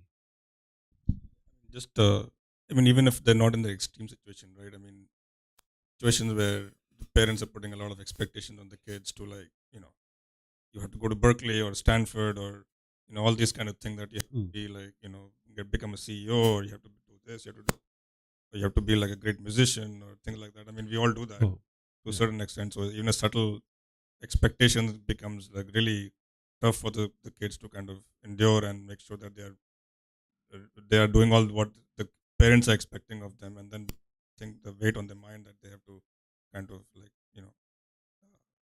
either exceed their parent expectations, or at least make sure that they're able to do what the parents are asking them to do, right? It becomes a lot of weight on their mind. So what I would teach a child that could understand it, 6 years old, 8 year olds, they're not going to necessarily understand it, but older children, they can understand. You should never try to meet your parents' expectations. That's actually the worst thing that they could actually do. And oftentimes for parents, it's really hard for them to hear that. That I would teach children not to try to meet their parents' expectations. Because what the parents are doing is they're having a craving, desire, attachment, and they're trying to form their feelings based on their children. If my child gets to Stanford or gets to Berkeley or whatever it is, I will be happy. But if they don't get that, then I'll be sad or angry or frustrated. And you can't make your parents permanently happy. The happiness that each individual needs to get to, the permanent happiness, it needs to come from within. If someone is getting happy because of their child, that is conditional happiness, and they will only be happy as long as their child does things their way. But as soon as the child stops doing things their way, they will be angry, frustrated, or sad. So a child can learn that when mom and dad are putting expectations on me, that I'm just going to ignore that and do things the way that I know is best for my life. Now, of course, parents do need to teach children, like, younger children, they need to learn certain things like brushing their teeth, taking a shower, these kinds of things. But we can teach them in a way that doesn't involve expectations and requiring them to do these things. So as long as we're trying to meet our parents' expectations, they'll never be happy permanently because our parents are forming their happiness based on our things that we do. I learned this very early in life. Some of you guys might have heard this. I've shared it many times that when I was 17 years old, I was spending a lot of times with my guy friends and I was hanging out with my guy friends. And my family came to me and they said, "Hey, David, you're spending too much time with your guy friends. You should be spending time with a girlfriend. You should get a girlfriend." And I said, thought about it for a few months. And I was like, all right, well, I'll go get a girlfriend. So I went and got a girlfriend. I started spending time with her. And then after a few months, my family came to me and they said, "Hey, David, you're spending too much time with your girlfriend. You need to spend time with us." And I was like, man, you can't make these people happy, right? So I just stopped trying to meet my family's expectations. And I actually told them, I said, "Hey, look, from this point forward, I'm not going to be trying to meet your expectations. So whatever your expectations are of me, I'm not going to be doing those things." And my life just became more and more joyful, more and more happy. Because as long as you're being burdened with adopting your expectations of the people around you, you're not doing what you truly enjoy. Instead, what you're doing is you're feeding this monster of mom or dad putting expectations on you. And each time you feed their expectations, you work really hard to get to their expectations. They'll get happy for a period of time, but then their expectations are going to change. Now they want more. And now you have to work towards that. And you'll be constantly in this cycle of trying to meet their expectations, and their expectations will be constantly changing. So each individual person, even children, need to do what they think's best. So even my 12-year-old child, he makes decisions for himself. I give him guidance, but ultimately at the end of it, he makes decisions about what school he goes to, what classes he takes, what he wears on a daily basis, what he eats, all these kinds of things. He makes these kinds of decisions, and we kind of guide him along the way, but we don't do that with expectations. So this is something a parent needs to be trained how to do, because we're so used to people putting expectations on us that we put expectations on our children. And oftentimes we think this is the love, that if we get our child to do things our way, that this is our love. But actually it's not. It's the craving, desire, the attachments, the expectations. And if your children do things your way, you get happy. But if they don't do things your way, you get angry or frustrated. So you can get rid of this and you'll have much better relationships with your children because they don't feel pressured and controlled to do things your way.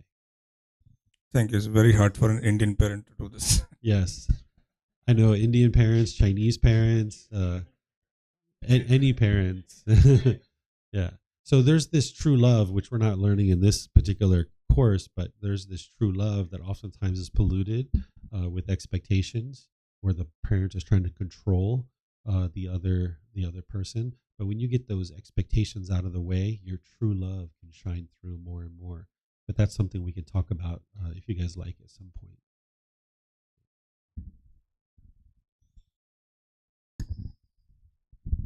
I just have a really quick follow up question to that. I guess if you're striving towards this path and you feel as if you have the right view, but those around you, like your loved ones, like your parents or your spouse, they don't have the same view.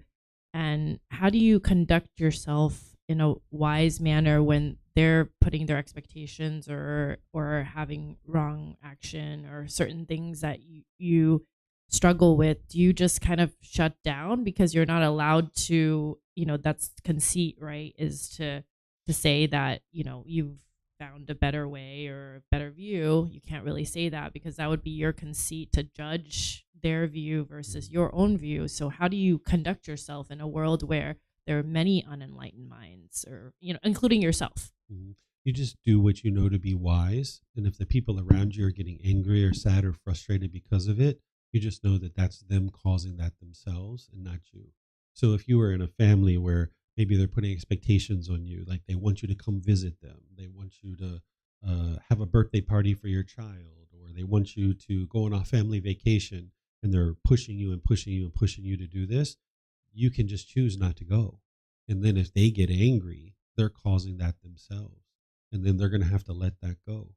The worst thing you could do is keep feeding that, where every time they want you to go to a family event, or every time they want you to go to a family vacation, that you actually go. Now you're compromising what it is that you would like to be doing in this world. And now you go to that event, you're grumpy, you're irritable, you don't feel good, you're frustrated. And now that's going to come out in your intentions, speech, and actions. And now it damages your relationships. So if these people actually truly love you, they wouldn't put their expectations on you and they wouldn't control you. But because of their lack of wisdom, they oftentimes think that that's their love. Like, gosh, I just want Julia to come, and it's going to be so much more fun when she's here. And we can't have fun without Julia. Julia has to be here. Their mind is attached in that situation. And you would like to get to the point where the people around you aren't attached to you. And that's going to help you have the best and most healthy relationships. Whereas if you're in relationships where people are constantly bombarding you with expectations, they're going to be unhappy in certain situations. They're going to attribute that to you. Then they're either going to push you away, they're going to be bitter, harsh, and hostile to you, or they're going to continue to put their expectations on you and try to control you. You're going to feel confined. So when people are doing that for you, just say, "Oh, thank you so much, Mom, for the invitation. I'll let you know if I can come. Thank you. I appreciate your offer." And then you just do whatever you would like to do, either go or don't go. And then if people get angry around you, so be it. You didn't cause it. I feel like sometimes there's this expectation that close family ties means love. But for me, I guess sometimes I feel suffocated by it because I feel like there are certain expectations. Yeah, this is where the people's minds aren't understanding that closeness, that grabbing on and holding on, and we have to do everything together. That's actually not the love. That's the craving, desire, attachment. So, like me, I'm here for 2 weeks. My family's back in Thailand. My wife and my son are like, "No, please don't leave us. Why do you have to go? Can we come with you? Oh, we're going to be so sad when you're gone." That's not what it is. Like, "Oh, you're going to America? Okay, have a good time. We'll see you when you get back." Right? Because they understand I am impermanent in their life. What is happening, it sounds like, in your life is you have people around you that are craving that permanence, and they're wanting you to be in their life permanently. And what you would like to do is help them experience this impermanence where you come and go and come and go and come and go. And that's okay. Some events you go to and some events you don't. That's not the problem, because that's just impermanence. The problem is that their mind is craving permanence. They're craving the longing, yearning for permanence. And when you're with them, they feel happy. And when you're away from them, they don't feel happy. And they're attributing that to you. And they think the way to maintain their happiness is to get you to come. But what will actually create more happiness for them is if you're there, they have happiness and they enjoy that you're there. But when you're away from them, they can enjoy that too. But that's their mind's lacking of wisdom, that they don't understand that that's the case. So you just need to know with your own wisdom what is wise, and then just choose to do what you know to be wise. And then if they get angry, they get angry, and just know that they're causing it themselves.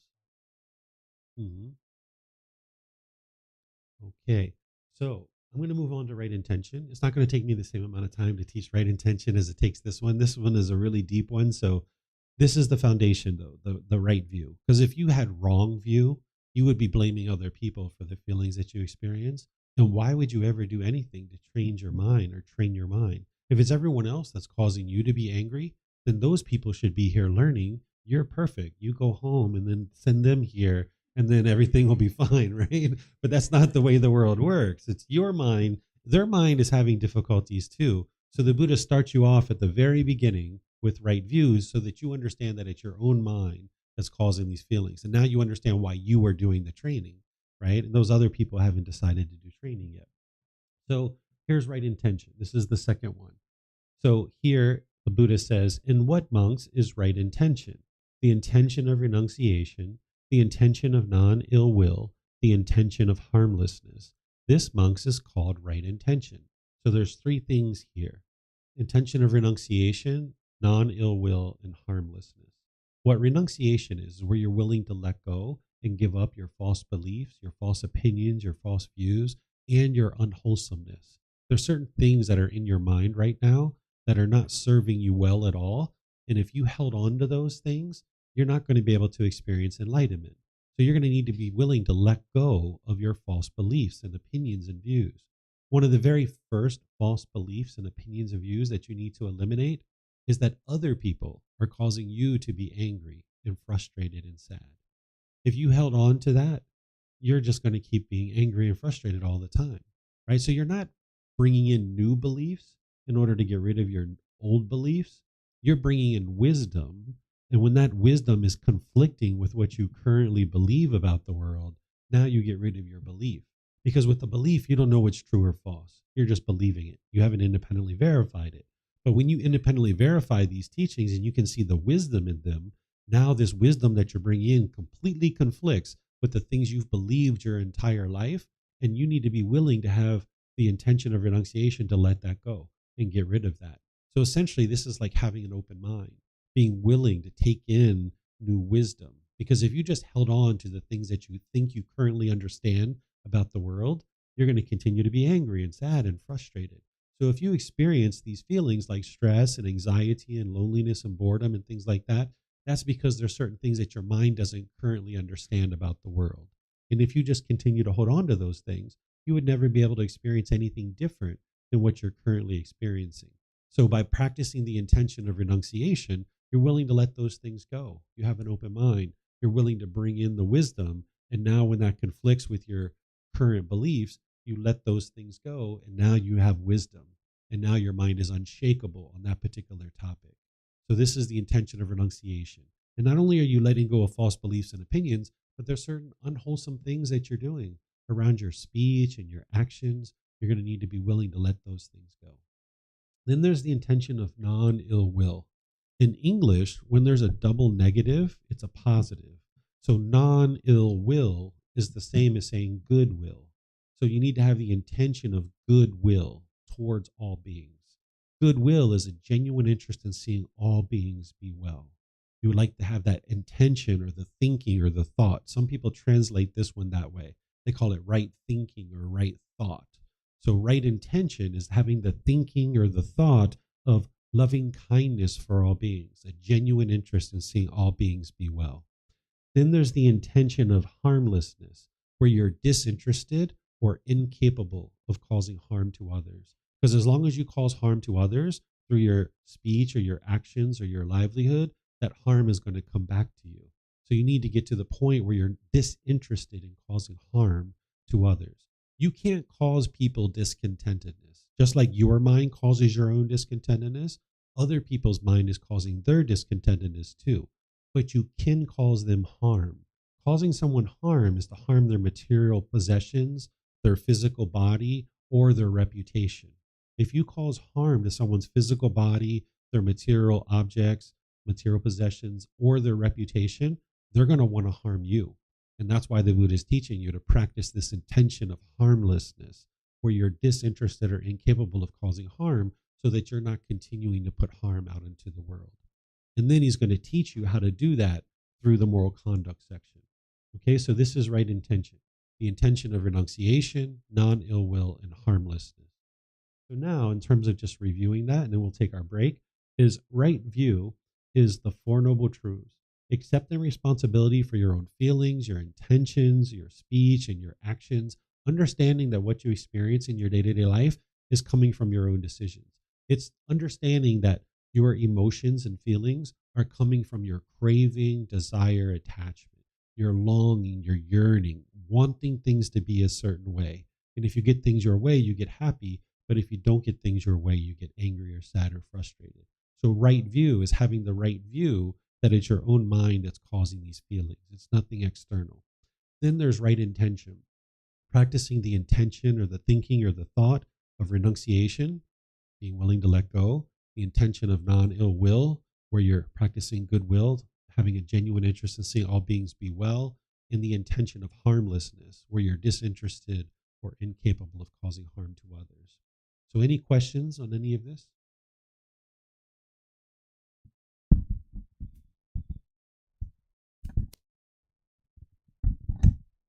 So the question here I have is that right view establishes or helps establish right intention, right? Or is that they go together? All of these build on each other.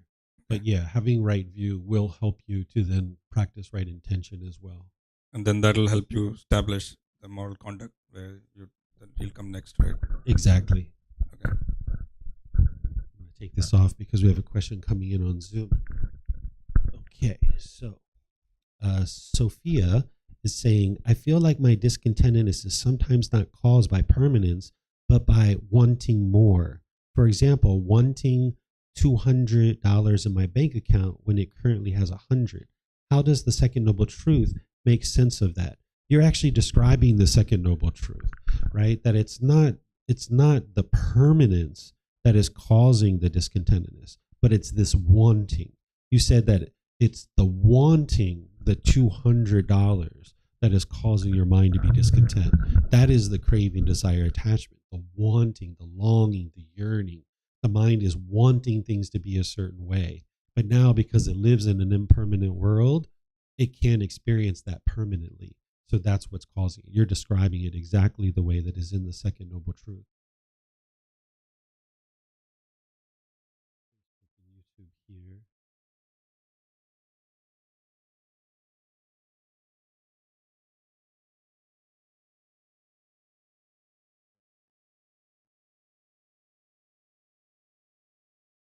Okay, Mayuli is asking, teacher, it is teacher, so essentially, if there is craving or clinging to any of the five aggregates, then there will be rebirth.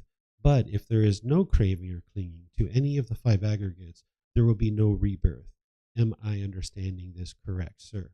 Yes, that's correct in terms of the five aggregates. But you also need to eliminate all the other craving and clinging too, because the mind can crave and cling to other things besides your five aggregates. So there's other things as well. I know that here I haven't taught the five aggregates, but some of these students that are learning with me, they've learned these things at other times. So yes, Mayuli, what you're thinking is correct, but there's also other craving and clinging that the mind can do besides just the five aggregates. And then Sophia is asking on Facebook, in the enlightened state, are there unconditioned painful feelings, like feeling sad, that isn't conditional to anything but just arose naturally? No, by the time you get to enlightenment, there are no painful feelings. There's no such thing as an unconditional painful feeling.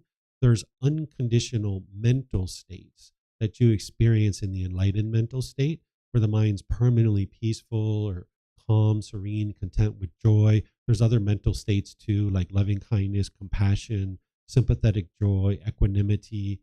There's all these different types of mental states that you've cultivated by the time you've gotten to enlightenment, and those are unconditioned, meaning that there's no condition that is producing them. So that means that they're always there and they're always present. But in the unenlightened state, they're conditional feelings that based on some condition, you're now going to feel a certain way about that. And those arise, change, and fade away. Where unconditioned mental states, they don't arise, change, and fade away. So even that unconditioned happiness and unconditioned joy, it's not a feeling, it's actually a mental state that's just always there. The mind's cheerful, bright, and uplifted. The mind is glad, it's easy to smile. So when we think about conditional happiness, we kind of think about like bouncing off the walls and being so excited. That's not what unconditional happiness is. Unconditional happiness is where there's a persistent and consistent mental state where the mind is just always joyful, bright, and uplifted. The mind's radiant. All right. So what I'm going to do here is I'm going to take a break for you guys. And when we come back, we're going to learn the moral conduct section. I'll explain to you what that is, and then we're going to learn the mental discipline section. But as we take our break, I'd like to let you guys know that when I teach the Eightfold Path, it takes me about 2.5 hours to teach it. And we were planning for a lunch at 12:30, but typically we need to kind of push that back just a little bit because normally we get an 1.5 hour lunch, but we're probably going to need like an hour, hour and 15 minutes of lunch. So what Viphav and I would suggest for you guys to do, if you would like, is that during your break, if you would like to order food like Uber Eats or whatever it is that you guys use here, you could order food and then it could get delivered. So that way, when I finish around 12:45 or 1 o'clock, that you guys have food here and it's ready for you to eat. Where yesterday we went out for food, today we probably aren't going to be able to do that. You're welcome to do that if you'd like to, but you're just going to kind of miss what I'm going to be teaching. So if you'd like to make an order, or some of you guys would like to get together and 2 or 3 of you guys order, you're welcome to do that. And then the food will be here and ready for you. So right now it is 11:40. I'm going to start back up again at 12 o'clock. So that'll give you 20 minutes to take a break and spend time with each other, and then also order some food if you'd like. So thank you guys for your questions, and I'll see you guys in about 20 minutes. Okay. Thank you so much.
Okay, I'm going to go ahead and get started with our next section.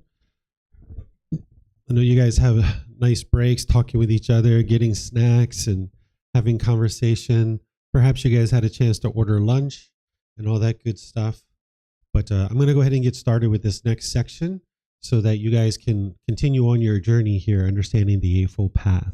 Because now we're going to move into the moral conduct section of the Eightfold Path. This is where we're going to learn right speech, right action, and right livelihood. Okay, so whenever you're learning moral conduct from the Buddha, it's important that you don't look at it as rules and commandments, because that's not what he's actually teaching you. What he's teaching you is the natural law of karma. Now, some people refer to this as karma. You might have heard that from the Sanskrit language. The word karma is from the Pali language, and the original historical teachings of the Buddha are in the Pali language. So people who study the original teachings of the Buddha will tend to use the word karma, but it's pointing to the same thing. It's this cause and effect, or this action and result.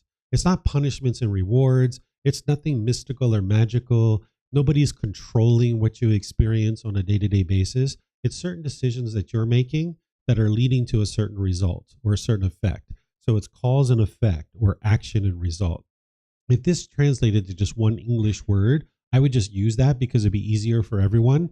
But since it doesn't translate to just one English word, I still need to use the word karma.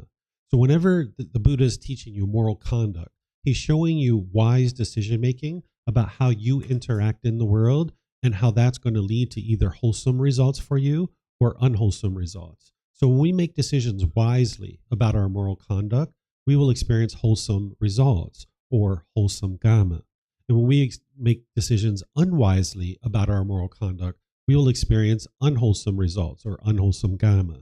And with the lack of wisdom of this natural law, you will tend to go out into the world making unwise decisions. You will think that you have all the best intentions in the world, and you'll enter into conversations with coworkers, friends, family, children, life partners, and you'll think you have all the best intentions in the world, but it doesn't go well for you because you're not practicing based on this natural law.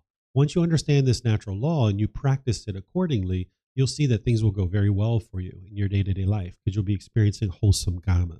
So I'm going to help you to understand right speech, right action, and right livelihood.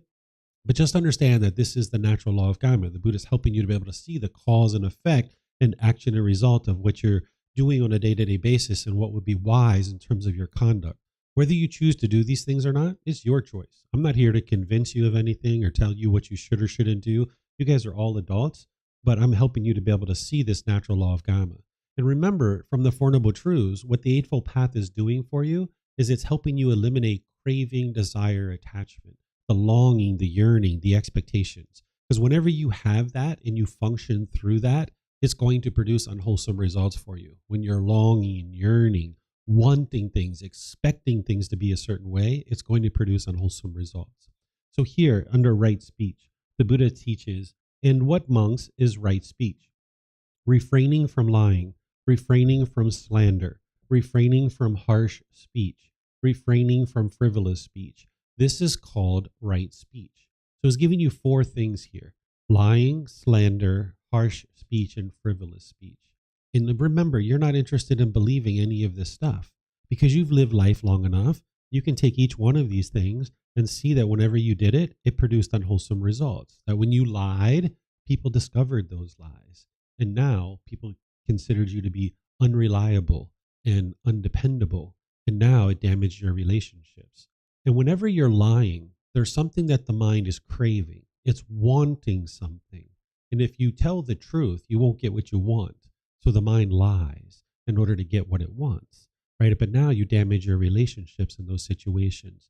And if you've done a lot of lying at different times in your life, you know that your mind was constantly trying to figure out, what did you say to one person versus what did you say to another person? And how could you ever get to peace and joy if your mind's obsessively trying to figure this out of what you said to one person versus another? So you can independently verify that, yeah, it's wise not to lie, right? So you don't have to believe any of these teachings. You can see the truth for yourself that whenever you lie, it's based in craving, desire, attachment, and it's produced unwholesome results for you. And now you work through your practice to speak the truth. Then the Buddha talks about refraining from slander. This is like damaging someone's reputation, like gossip and slander. What the mind thinks in the unenlightened state is that if you damage or diminish another person or another organization or a group of people, that it's going to make you look better. It's kind of like going into a room, you're going into a dark room and you have a candle and other people have a candle. And the mind thinks, if I put out everyone else's candle, my candle will shine brighter. But you need all these candles in the room so that it can shine bright. No need to put out somebody else's candle.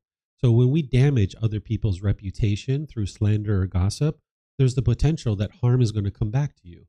This is why if you see in the world like investigative reporters who are divulging some kind of corruption or something like this, sometimes they end up dead, right? I'm not sharing with you the way the world should be. I'm explaining to you the way the world is, that if you go out into the world and you damage people's reputation, that's harm. And now they're going to be interested in harming you.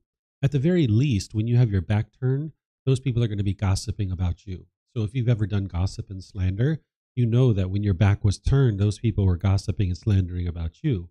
So if you're interested in getting to peace and joy, you would like to not gossip and slander people. And this is going to help you to be able to eliminate your craving for wanting to look good in front of other people, where now you're damaging other people's reputation to push them down. So you can clean this up by choosing not to slander and gossip others. Then there's harsh speech. What harsh speech is like your tone, your tempo, and your word choice. When you speak to people harshly, there's some underlying craving. You're wanting that person to do something. And now you think that if you're harsh and bitter and hostile, that you can fear this person into doing things your way. So the mind's craving, desire, attachment is producing this harsh speech. So you're going to need to pay attention to your tone, your tempo, and your word choice. Whether it's English or any other language that you speak, you're going to need to look for those words that can be gentle and friendly and warm when you're talking to people. You'll find it the hardest to speak gentle with people that you're really close to. The people that you're really close to, you're typically attached to them the most. And now you're going to find it really hard to speak gentle with those people. Your tone, tempo, and word choice is going to be really strong. And now you're going to be damaging those reputations. And you would like to get rid of those underlying cravings, desires, attachments, the wants and expectations, so you can speak gently in all those situations. And now you can have more rewarding, fulfilling, and sustaining relationships. Because as long as you're being bitter and harsh and hostile to each other, you're just damaging your relationship. And you're not interested in doing that. You would like to have harmonious relationships with the people around you. Then there's frivolous speech. What this is that if you've ever done this or you've ever been around somebody, it's kind of like yada, yada, yada, yada, yada, yada, yada, yada, a yada, yada, yada, yada, yada, yada, a yada, yada, yada. It's not really a conversation. It's more like broadcast. You're like broadcasting to somebody or someone's broadcasting to you. And now you're like, oh my goodness, I can't understand this person. What are they really talking about? Right? Your mind's like just having to work so hard to figure out what they're saying. Right? So if you did that to other people, this is going to cause difficulties in your relationships. And what's going on is there's a craving in the mind. The mind's craving to speak. I just want to talk to somebody. Will somebody just please listen to me? And now the mind just wants to talk and talk and talk and talk and talk and talk. So you would like to be clear and concise and precise in the way that you speak with others. That's what's going to promote the most harmony in your relationships. So this top level of speech, the Buddha is teaching you to eliminate lying, slander, harsh speech, and frivolous speech. And once you get that under your belt and you're practicing that well, you would like to go deeper into his teachings and practice something called the 5 factors of well-spoken speech. What this is speaking at the proper time. What you say is true, it's gentle, beneficial, and with a mind of loving kindness. These are the natural laws where the Buddha is helping you to be able to see how to speak in ways that is wise, that is going to produce wholesome results for you. So if it's not the proper time to speak, what that means is like you're interrupting people. If you're regularly interrupting people, there's an underlying craving in there. You just want to talk.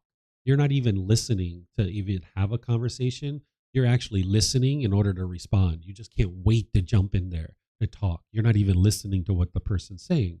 So you need to make sure you're not interrupting people. The second aspect of speaking the proper time is making sure your mind is prepared to talk. When you're angry, when you're frustrated, when you're agitated or annoyed, that's not the proper time to talk. It's better to walk away from that conversation. The other person might get angry and frustrated when you walk away, but that's their craving that's producing that. You're not causing them to be angry.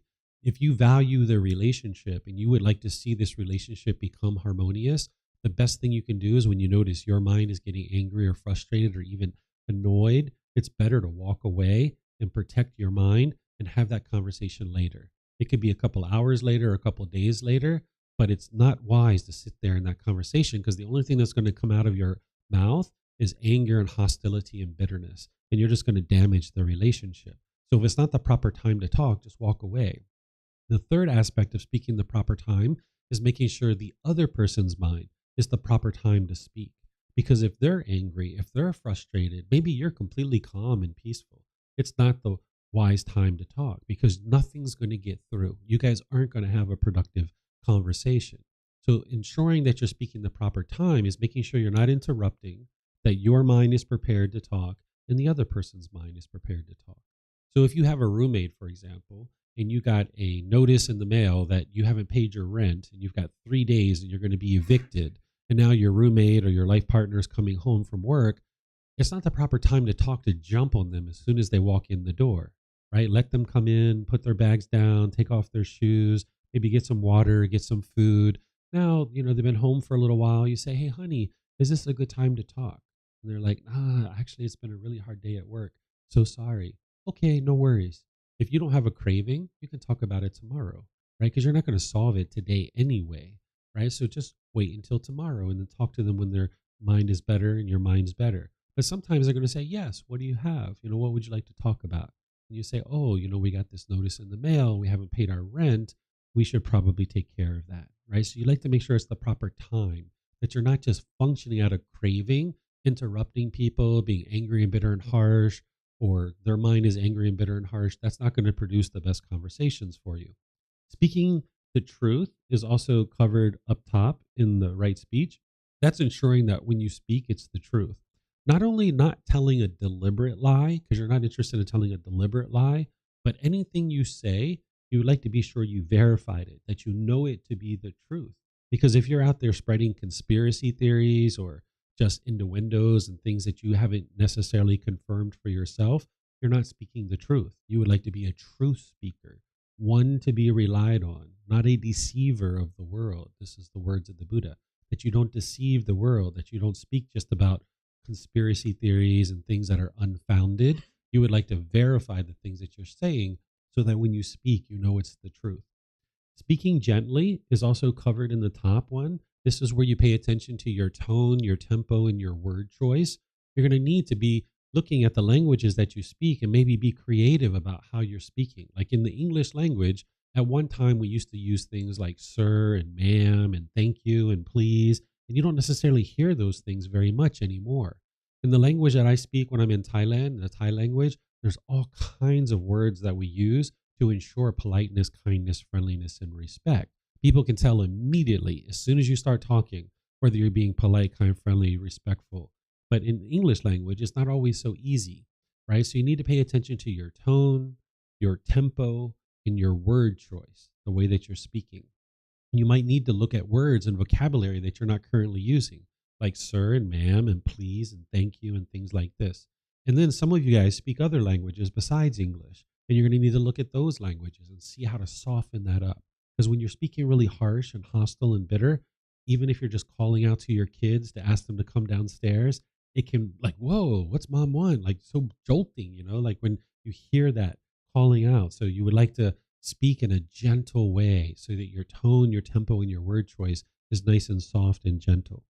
Then speaking beneficially is ensuring that you're clear, concise, and precise in the way that you speak, that you're not just rambling chit chat. The Buddha also calls it idle chatter, that you're just yada, yada, yada, yada, yada. This isn't necessarily about the topic that you're talking about. It's the method in which you speak, that you speak clear, concise, and precise, that you're not having a lot of rambling words that people have to work so hard to understand you. You would like to be clear, concise, and precise. Then speaking with a mind of loving kindness, this is that genuine interest in seeing all beings be well. The opposite of this would be inner hate. If you're speaking with inner hate in your words, this is not going to produce the best situation for you to have wonderful conversations. So this is the 5 factors of well-spoken speech. And what you can do here is you can independently verify this. Because you guys have been in the world long enough, you've had plenty of conversations.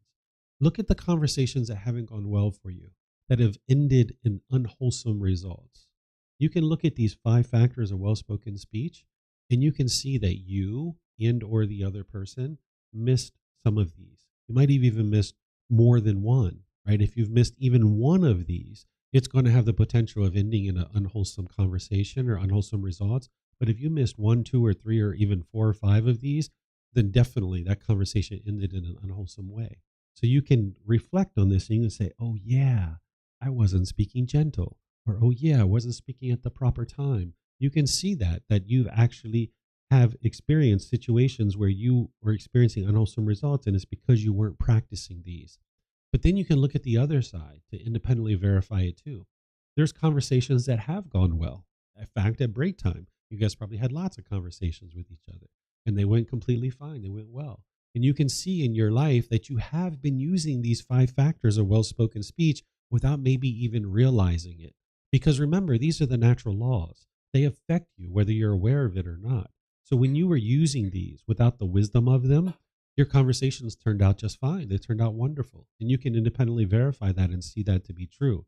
But now that you know what the 5 factors of well-spoken speech are, you can consciously start practicing them. And this is going to be a challenge, right? You're not going to be able to snap your fingers and instantly practice the 5 factors of well-spoken speech because you have these underlying cravings where your mind is longing, yearning, and wanting things to be a certain way.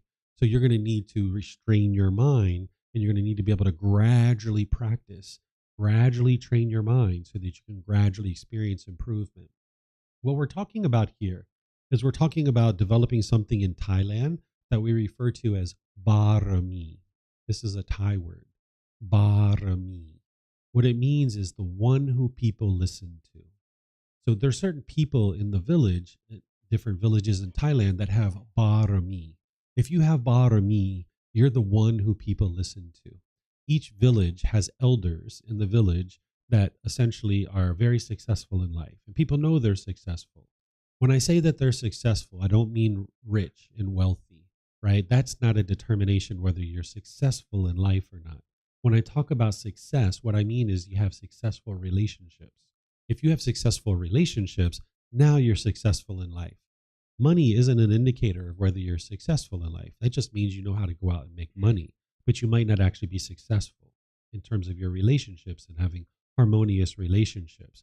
So these people in Thailand that have barami, they're successful in their life. They have very successful relationships. And people in the community know that they are the ones that are very influential, and we can go to them and ask for help and ask for guidance, and we'll be able to learn things from them to allow us to be successful in our life.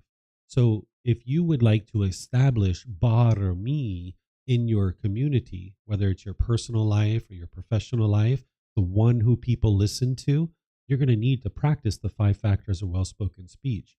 The more that you practice the 5 factors of well-spoken speech, you're going to be speaking in a way that is harmless, where you're not harming others through the way that you speak. And now more and more people realize that being around you, that you never cause harm through your speech, and they're going to be more and more comfortable to be around you. And now you can be really successful both in your personal life and your professional life, that you can have harmonious relationships. So even though you didn't know these 5 factors of well-spoken speech in the past, you actually did use them multiple times, and you can see that your conversations turned out wonderfully. So now you can consciously start making the decision to practice the 5 factors of well-spoken speech in each one of your relationships. And just understand that the people that you're closest to, you'll find it to be the most challenging to speak in this way. With your life partners, with your children, with your parents, with your siblings, people like this you have the most attachment to, the most craving, and you'll find it the most challenging to speak in this way. But that's where you practice. You need to practice. You need to essentially work your mind to the point where you're speaking this way effortlessly with the people around you. And this is what's going to promote harmony in your relationships. Then in the book, Developing a Life Practice, The Path That Leads to Enlightenment, the first book of the book series that I share, I have countless details about right speech, because in your ability to speak and communicate, you're going to potentially be able to harm significantly in those relationships. So I go into detail. This is just a little bit of that. Whereas as when you're trying to learn the 5 factors of well-spoken speech and you're trying to dial that in closer and closer, there might be some situations where you forget what the 5 factors of well-spoken speech are. Now, I suggest that you commit it to your memory and you work to remember that more and more and more and you practice it. But you might be stuck in a situation where you need to speak and you can't remember the 5 factors of well-spoken speech. So if you can remember to speak polite, kind, friendly, and respectful, this is a great way to remember that. That's not going to get you to enlightenment, but because you're going to need the 5 factors of well-spoken speech. So ultimately, you need to build up to be able to learn that and practice that. But just as a little bit of shortcut, kind of like a training wheels for the next few months, remember polite, kind, friendly, and respectful. You would like to have all your relationships be that way. And while the Buddha referred to this as right speech, because that's the only thing that was going on during his time, we might think about this as right communication, because we actually do a lot more than speech. We have verbal communication, but we also have text messages, emails, social media. We have all these different ways of communicating. So we might think about this as right communication. Because if I went into a job interview and I interviewed and the company was like, wow, we'd like to hire this guy, right? Because maybe you did a really great job in your speech. But now they look at your social media and they see all this bitterness and harshness and hostility. You would probably not get the job in that situation. So you would like to have all your communication be with right speech. If you're really angry and frustrated and you walk over to the computer and you're pounding out an email, instead of doing that, understand that it's not the proper time to talk. Maybe you hit save instead of send. Because once you hit send, you're sending this bitterness and hostility out into the world. So if you're doing text messaging or emails, you would like to make sure it's the proper time, what you say is true, that it's gentle, beneficial, and with a mind of loving kindness. All your communication. Okay? Then there's right action. Here the Buddha says, in what, monks, is right action? Refraining from taking life, refraining from taking what is not given, refraining from sexual misconduct. This is called right action. So what he's talking about here is 3 impactful bodily actions that would cause harm. And if you cause harm through these bodily actions, then harm is going to come back to you. And you can independently verify this, that killing, stealing, sexual misconduct, it's all going to cause harm. Now, the Buddha doesn't give you an exhaustive list here of all the actions that could cause harm. He's giving you the 3 really significant ones. Notice he doesn't say, don't walk up to someone and punch them in the face. Well, if you understand right action, you know how unwise that would be, because if you cause harm to others, harm is going to come back to you. So you wouldn't walk up to someone and punch them in the face.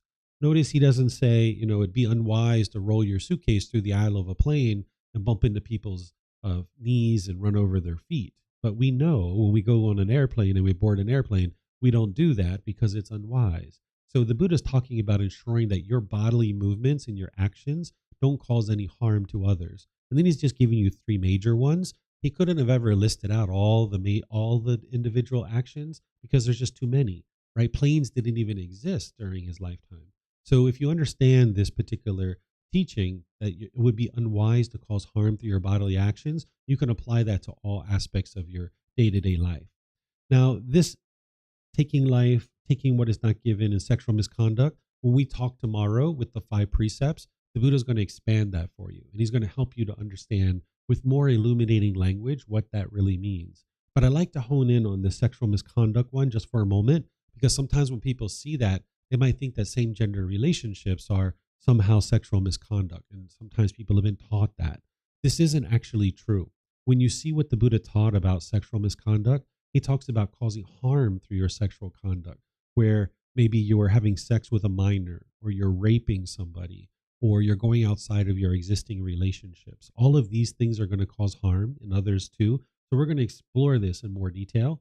But already, if you understand the universal truth of impermanence, then you understand that it's not possible for every man to be interested in having sex with a woman, and it's not possible for every woman to be interested in having sex with a man.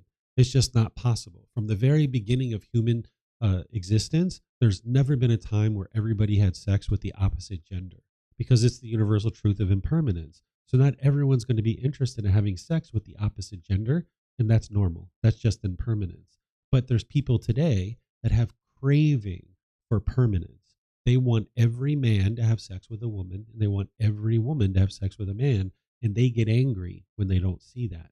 So you can have wisdom to understand that that's not possible. And now you can reside peaceful and joyful and harmonious, because two loyal, loving, consenting adults choosing to have sex with each other, they're not causing harm to anyone. So we're going to explore this when we get into the 5 precepts, and you can see more detail about all of these and others as well.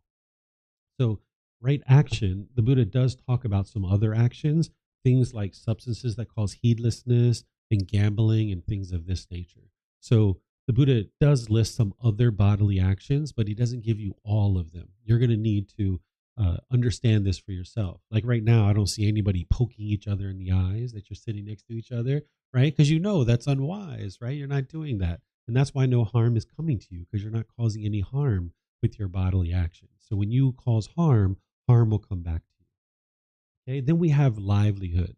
This is how you choose to sustain your life in the world. When you have a certain livelihood where you're causing harm to others, harm is going to come back to you. So the Buddha in the Eightfold Path, he just speaks about it in general, very brief. He says, "In what, monks, is right livelihood? Here, monks, the noble disciple, having given up wrong livelihood, keeps himself by right livelihood." So here he's just pointing to his other teachings. He has other teachings that integrate into this that help you to understand how you could potentially cause harm through your livelihood. So in this teaching, he's explaining 5 different livelihoods that would cause harm if you had any of these livelihoods: business and weapons, living beings, meat, substances that cause heedlessness, and poisons. And what you would like to do is look at any livelihood that you currently have and ensure that you're not functioning in one of those, because if you do, that harm is going to come back to you. If you're sustaining your life off of causing harm to others, this harm will come back to you. And remember, it's not to be believed. You need to independently verify this. So let's just take one of these so you can see how to do this. If we take substances that cause heedlessness, if I stood on the street corner and I sold crystal methamphetamine and heroin into the community, I'm causing harm to this community. And now harm is going to come back to me. That standing on that street corner, I can get beat up, I can get robbed, I can get murdered, I can get arrested, I can get addicted to those substances myself. These are all harms that are coming to me by choosing to cause harm in the community and sustain my life off of causing harm to the community. But we're talking about the natural law of karma here. It functions at a much higher level than any kind of human laws, because substances that cause heedlessness involves more than just illicit drugs. There's things even like alcohol, right? So our government here in the USA could say, yeah, you can work at that liquor store. We're not going to arrest you, right? You can go ahead and work at the liquor store.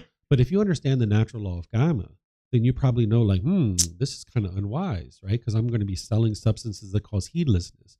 Now, if you look at liquor stores, those places usually get robbed. People get beat up. People even get murdered working in those places.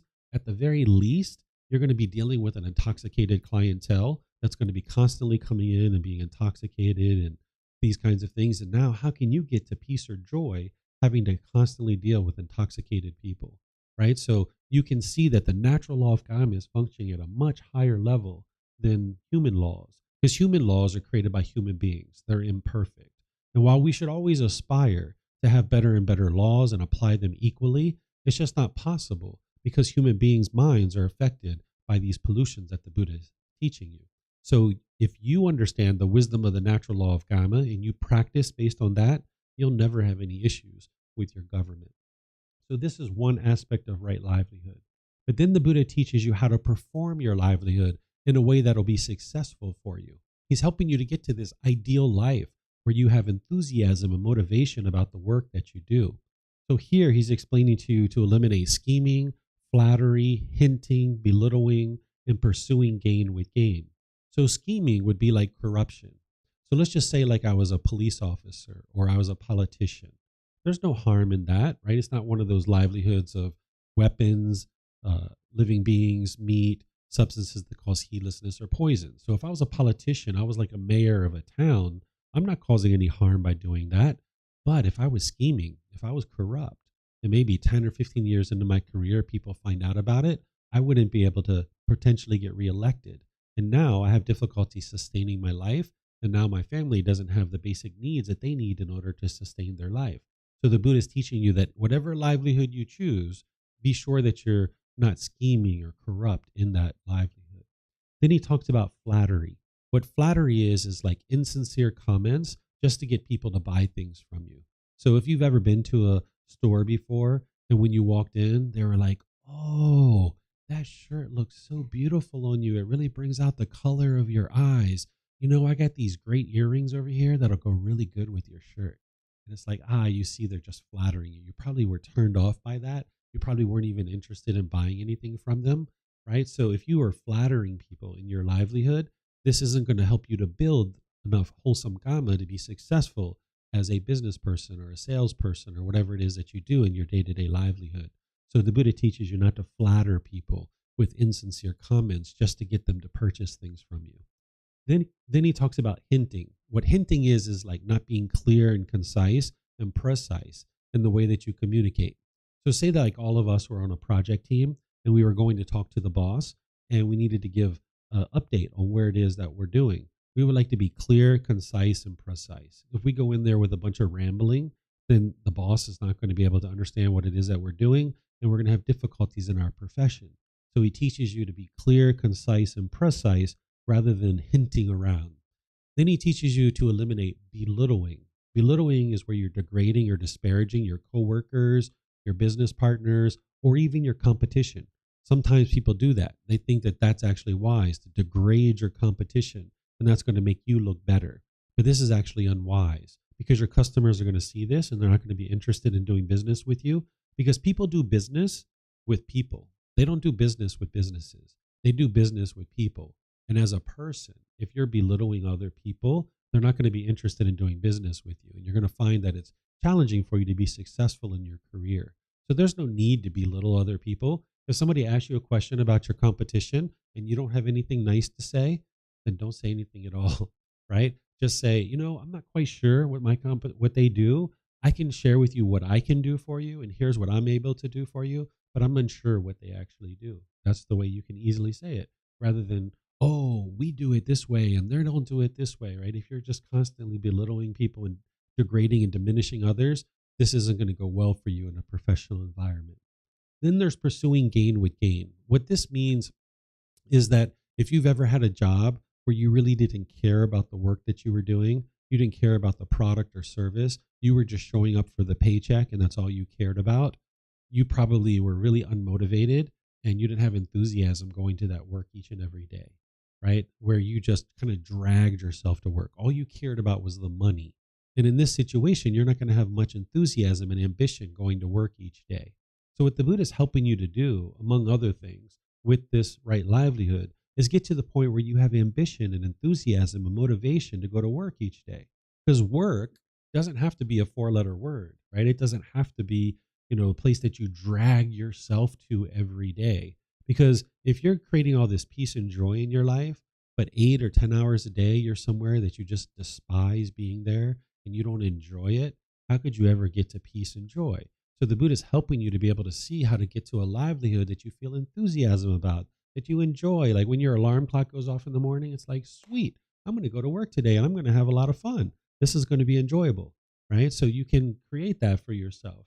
And you may not be in that livelihood right now. Maybe you need to change to work in another job or another company or change your career. That's something for you to decide.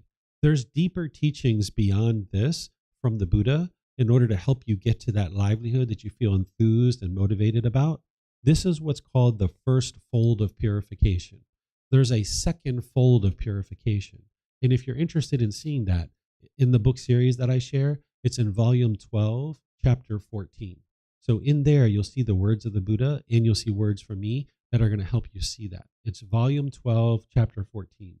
So if you're in between jobs or you're unemployed or you're in a job that you don't particularly very fond of, I would suggest you go learn that because you can download it from our website. You can get the book in other different ways. It's all free for you to be able to get that. So you'll be able to see the first and the second fold of purification. So here, this is the moral conduct section where the Buddha is showing you this cause and effect of the way you interact in the world in order to get to the point where you're not causing harm to others.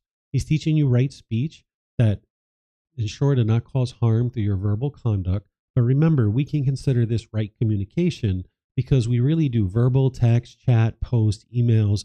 All of this should be harmless because we're not ever interested in having a negative relationship with anybody around us. Even though you've done that in the past, you would like to get to the point where all your relationships are harmonious. And it's going to take work on your side to do that, but ultimately you can get to that point. We're going to be talking about that in the future. On Sunday, I'm going to explain to you how to get to the point where all your relationships are harmonious.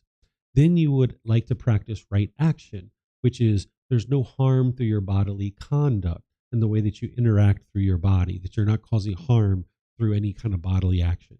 And then you would like to pay attention to your livelihood and making sure that you sustain your life in a way that doesn't cause harm to others. Ultimately getting to that livelihood that you have ambition, enthusiasm, and motivation for. Do you guys have any questions on the moral conduct?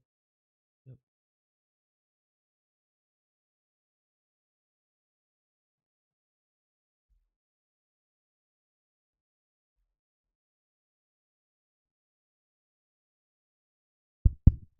So because we have communication styles that didn't exist during the time of the Buddha, we should really think about the timing of a text.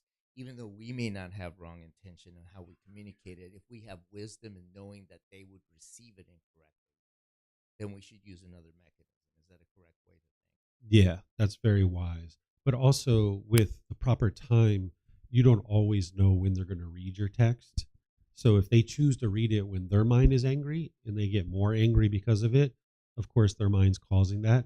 But yeah, if you know like, oh, this person's going through a hard time, like maybe their mom just died and they're really grieving, that might not be the proper time to send them a text message about some item at work. Like maybe you need to delay that for a week or two, give their mind some time to relax from that. But there can be situations where they're reading a text and it's not the proper time for them, and that's what's going on within their mind, and they need to be able to have the wisdom to know when is the proper time to talk. But where you know that it would be unwise to send a certain text, then yeah, you can choose to use a different method of communication, or you can even check in with them.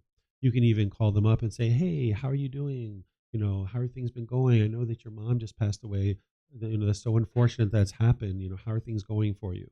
If they're like, oh, it's really hard, it's really tough, I'm really having trouble to handle day-to-day life, it's not the proper time to talk. But if you check in with them and they're like, oh, things are going okay, I'm a little bit sad, but getting back into the swing of things, blah, blah, blah, blah. You can even say, like, would this be a ideal time for me to help you understand this new project that's coming across our company, and I would like to see if you would like to be involved in it. You can even ask them, is this a good time for you? And then people will say either yes or no. So it's always wise to sometimes check in if you're not sure. If you're sure, you can just change like you talked about, but sometimes you're not sure and you can check in with them and then find out for sure if it would be wise or not. Is it the proper time for them? You can even use some of this language, right? Because these are the natural laws. So other people don't need to know that it's Buddhism. You can say, hey, boss, is this the proper time to talk about this? Right? You can use some of the words that the Buddha actually uses, and this will help you. Thank you for that. One of the challenging things at work that I find is there's a project, there's a deadline. They need to get a hold of me, but I am not in the right. It's not the right time for me. Mm-hmm. Knowing how to handle that interaction when it's not the right time for me, but I still have a deadline Mm-hmm. or something. Yeah, this is where the more you train your mind with the next section that we're going to talk about, the mental discipline section, you'll get better and better at just having a peaceful mind all the time. But where you can, if you can step away, like maybe it's a Friday afternoon and you don't actually have to reply back right away, give yourself a couple of days or a couple of hours, you can do those things. But where, there is a really hard, fast deadline and you're right up against that and your mind is not doing well, you're going to have to dig deep and try to maintain your composure if you can. But where you can delay it, that would be best. Okay, thank you. Mm-hmm. So this question may be slightly bit for Andy as well, and just to follow with you is like, how do you do sales without flattery? Most sales is like you try to flatter your client into accepting what you are trying to sell, right? You just talk about the benefits of what it is that you have, and they're either going to be interested in those benefits or not.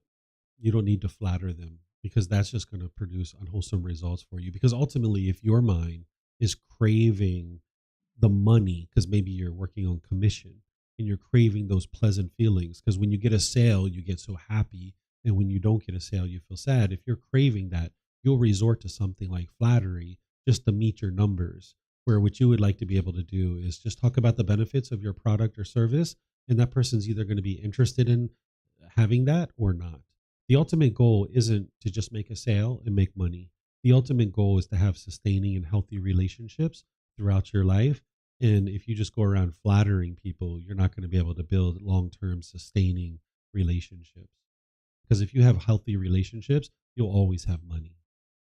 Yeah, same thing, I guess, for marketing. I think we talked about this, right? So when somebody is like to market a product, they're putting ads on TV. They're always trying to embellish the product to like be something more than it is, right? And then is that also form of like embellishing, is a form of flattering?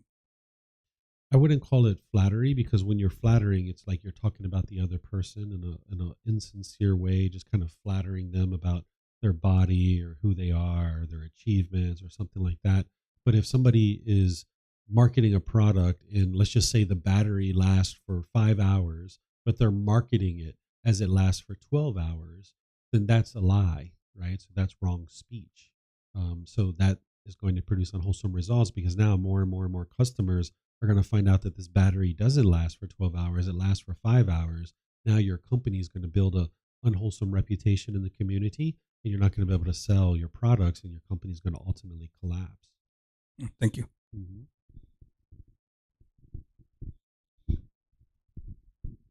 I have a question around the ways of performing the right livelihood. We talked about the pursuit gains were gains. What if sometimes I go to work feeling pretty motivated? Sometimes I go to work motivated by the sense of recognition from others, right? Which is probably not the true ambition or motivation that we're looking for. And sometimes I go to work just for the money. And this is the same job. So how should I tell if this is the right livelihood, and should I find the next right livelihood? Yeah, what you need to do is the next section of mental discipline. The mental discipline is going to help you eliminate the pollutions in your mind that's producing those kinds of things that you just described. And when you get those pollutions out of your mind, then more and more you'll be able to figure out, what is my right livelihood. Right now, you may not be in your right livelihood, but it's going to take time to gradually train your mind, knock down the pollutions, and be able to see what is it that you really would like to be doing in the world. Because what the Buddha is helping you to do is create this ideal, perfect life for yourself. You know, sometimes where you like take a holiday or you take a vacation and you're like, man, I got to take a break. Man, like this life is really hard. You know, you like go take a break from your life. And that's essentially what a vacation is you're taking a break from your life, because you've created this life for yourself that just isn't really very enjoyable. And now you go on holiday for a week or two or what have you. And then when it's time to go back to work, it's like, oh my gosh, I got to go back to work. You got to go back to this life that you've created for yourself. And it's such a drag to do that. But what the Buddha is teaching you how to do is create this perfect, ideal life for yourself that you wouldn't change anything about your life. So, like me living in Chiang Mai, Thailand, I will never live in the USA ever again. I appreciate the people who do live here, and I can see that you guys appreciate living here, but I will never live here ever again. Not because I hate it, not because I don't like it, but it's just that for me and what I'm looking to do in my life, Thailand is a much better place for me. The type of work that I'm doing right now, I will never do anything else other than share the teachings of the Buddha. But that wasn't always the case, right? There was a period of time where I was really wanting money. So I pursued other things and I just did those things. And sometimes you have to do those things and realize that, this isn't really what I'm interested in doing. As you work your way through, because you're pretty young, you're in your 20s, and you might work your way through a couple of different jobs or several different jobs before you get to the point where it's like, I could do this for the rest of my life and be completely content with this. By the time you get to a right livelihood, you would do that thing even if you did get paid for it, right? Like that's how much you enjoy it. You will need to get paid for it in order to sustain your life, but you enjoy what you're doing so much that you would even do it if you didn't get paid for it. And that's probably not the situation that many of you guys are in right now, because here in America, people oftentimes do things just for the money, right? I give this example, and I know you've heard it before, but I'll share it with the rest of you guys. If you come to Thailand, you're going to see people doing jobs with the biggest smile on their face. They just enjoy doing what they're doing. So you'll go over to the corner of the little street market, and there'll be an old lady there, or a young lady, or a man, or whoever, slicing these mangoes and putting this mango and sticky rice together. And they're just enjoying slicing that mango so much. They probably went out on their garden in the morning and picked their mangoes. They brought them to the street market. They're slicing up those mangoes. They're pouring their coconut milk over the sticky rice, and they just have the biggest smile and the biggest glow on their face, serving you that mango and sticky rice for essentially about $1.25, right? So what you need to do is you need to find your mango and sticky rice. What is your mango and sticky rice? What is the thing that you're going to enjoy so much that you would do it even if you didn't get paid for it? You might not be in that right now. You might not have any idea of what that would actually be. When I was in my 40s, or when I was 42 or 43, I would have never told you that I would be teaching the teachings of the Buddha for the rest of my life. It wasn't until I was able to train my mind and I got to the point where I was like, this is what I would like to be doing now. So right now, you can't like force yourself or pressure yourself to find out what your mango and sticky rice is. But when you practice the mental discipline section and more you get the pollutions out of your mind, then you'll start being able to see what is it that is really your mango and sticky rice. Because when you have cravings in your mind, for example, if you're craving money like I was when I was younger, that's going to pull you in a completely different direction. Because there's nobody that I know of that's teaching the teachings of the Buddha for money, right? Because you're not going to get rich teaching the teachings of the Buddha. So earlier in my life, that's what I needed to do. I needed to go chase that money and realize that that doesn't lead to happiness and that doesn't lead to peacefulness. So if you got cravings in your mind, it's going to pull you in all these different directions where you're looking for achievements, or you're looking for gratification from others to acknowledge how intelligent you are. You're going to be looking for money or this or that.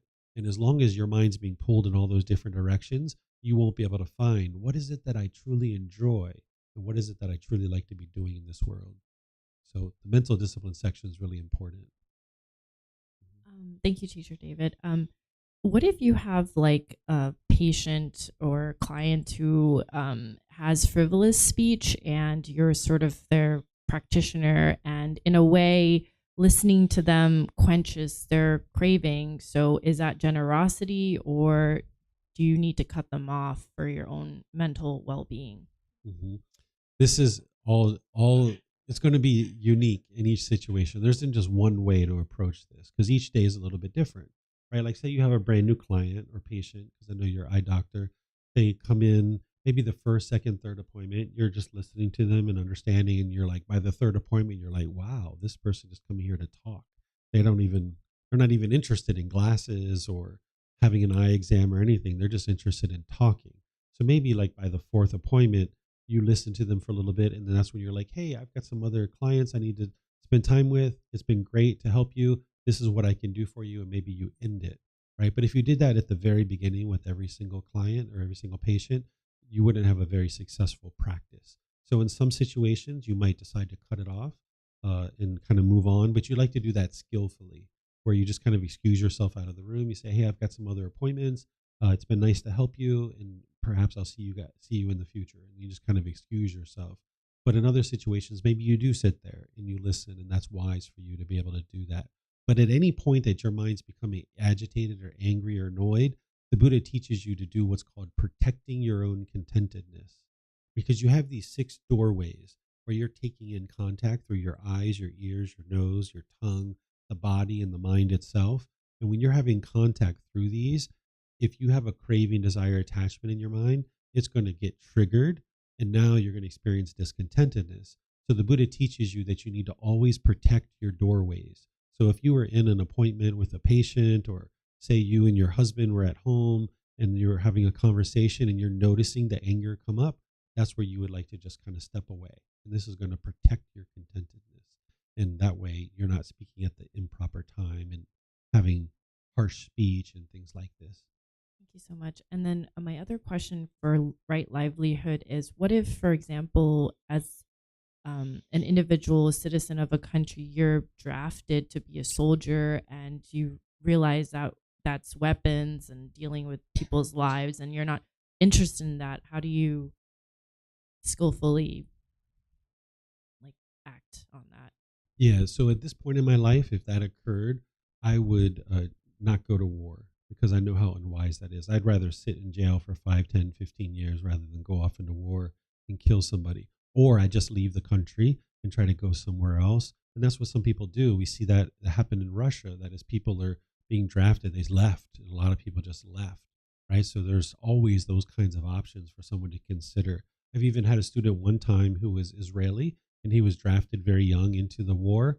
This was when he was younger, and he said that he went off into the war and he had a gun, and he was supposed to be killing people, but he actually never even shot the gun, and that's why he's still alive, because he chose not to kill, so therefore he wasn't killed himself. So we need to make wise decisions about all these kinds of things, and when with understanding of the natural law, you understand that it would be very unwise to go off and kill other people in these kinds of situations. But we'll talk about that also more tomorrow when we get to the 5 precepts.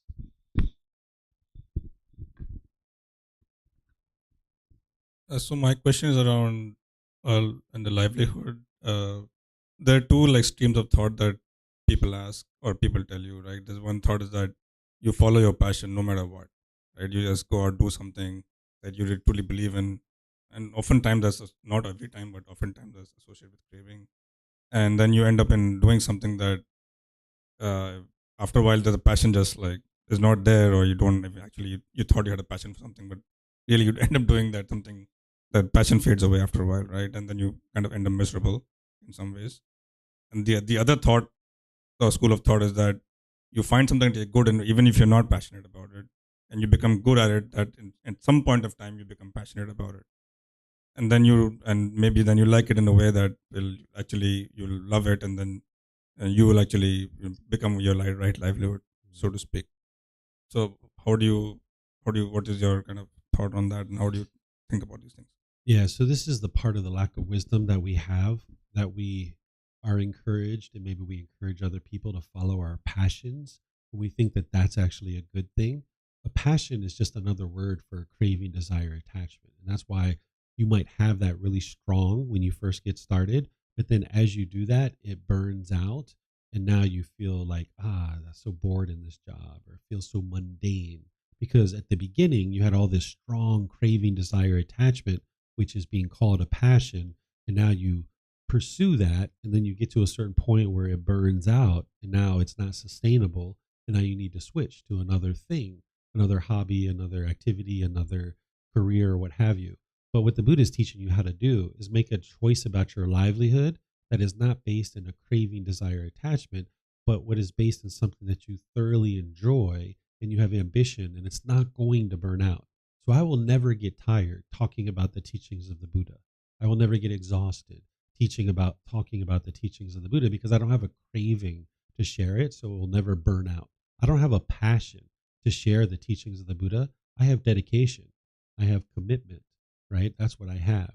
Now with that dedication and that commitment, I can do that long term for the rest of this life. But if I have a passion, it's going to burn out, and then eventually you're going to feel dull and lethargic and mundane. So you're not interested in following your passion. You would like to find things that you thoroughly enjoy and make wise decisions to do that as something that you could be doing for the rest of your life, and it's not going to burn out on you. And that way you can do it joyfully for the rest of your life.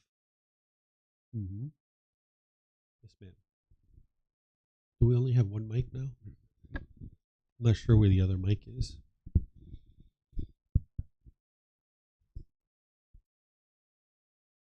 So, sometimes I find myself in situations where I'm speaking with someone, more specifically, some people that I know on the internet. So it's not in real life.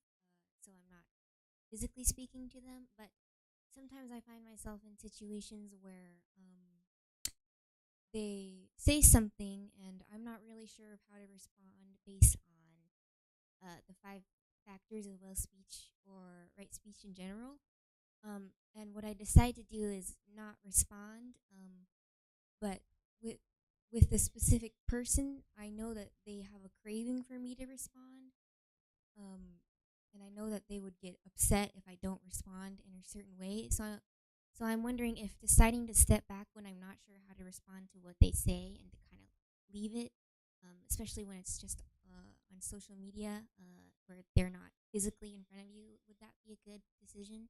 Yes, that's what you'd like to do. If you're not sure of something, then don't go through with it. That's sometimes what we do, and it turns out unwise. It turns out unwholesome for us. So you need to always be sure. And if you're not sure, that's where you reach out for help and guidance until you have the wisdom to know it. You're sure about it. Then you can have confidence when you implement that decision. Yeah, because then it gives you time to step back and actually think through it more in detail instead of immediately responding. Yeah. Because what the mind does with its cravings is it's trying to get to those pleasant feelings.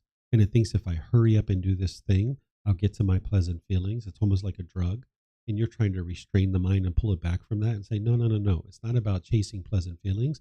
It's about making wise decisions and experiencing wholesome results in our day to day life. Okay, thank you. That helps. Yeah, you're welcome. Okay, so I'm going to move on to the next part, which is the mental discipline section. Now we're going to move into right effort, right mindfulness, and right concentration. And by the way that this Eightfold Path works, it's not like you master one step before you move to the next. You're actually practicing them all at the same time. It's kind of like if you had a speaker system and you're trying to get a better and better quality sound out of your speakers, you're going to tweak each of these individual dials and get a better and better quality sound out of your speakers. So you wouldn't be able to practice the moral conduct section if you didn't have the mental discipline section. These are all working together. And you wouldn't be able to understand to practice moral conduct if you didn't have the wisdom section. You need to have the wisdom section to know that it's your own mind that's causing this anger, frustration, and irritation and annoyance, because that's why your speech is unwise, because you're thinking that it's other people that are causing you to be angry. And now you might feel justified in your harsh speech. But when you understand that it's your own mind that's causing these feelings, then you can understand how unwise it is to have harsh speech, because you're not actually accomplishing anything by being harsh and bitter with others. So all of these are individually working together in order to help produce the very best quality mind, just like you would be trying to get a better and better quality sound out of your speakers. As you tweak these 8 dials, you're going to get a better and better performing mind. So now we're going to move into the mental discipline section, which is going to help you to practice the moral conduct. Okay? So this is the words of the Buddha on right effort. He says, "In what, monks, is right effort? Here, monks, a monk rouses his will, makes an effort, stirs up energy, exerts his mind, and strives to prevent the arising of unarisen, evil, unwholesome mental states. He rouses his will, makes an effort, stirs up energy, exerts his mind, and strives to overcome evil, unwholesome mental states that have arisen. He rouses his will, makes an effort, stirs up energy, exerts his mind, and strives to produce unarisen, wholesome mental states. He rouses his will, makes an effort, stirs up energy, exerts his mind, and strives to maintain wholesome mental states that have arisen, not to let them fade away, to bring them to greater growth, to the full perfection of development. This is called right effort." So what he's talking about here is 4 individual things. He's talking about 4 individual things. He's talking about preventing unwholesome mental states from coming into the mind. He's talking about eliminating or abandoning unwholesome mental states that are currently in the mind. He's talking about bringing in or producing wholesome mental states to come into the mind. And he's talking about supporting and encouraging wholesome mental states that are currently in the mind.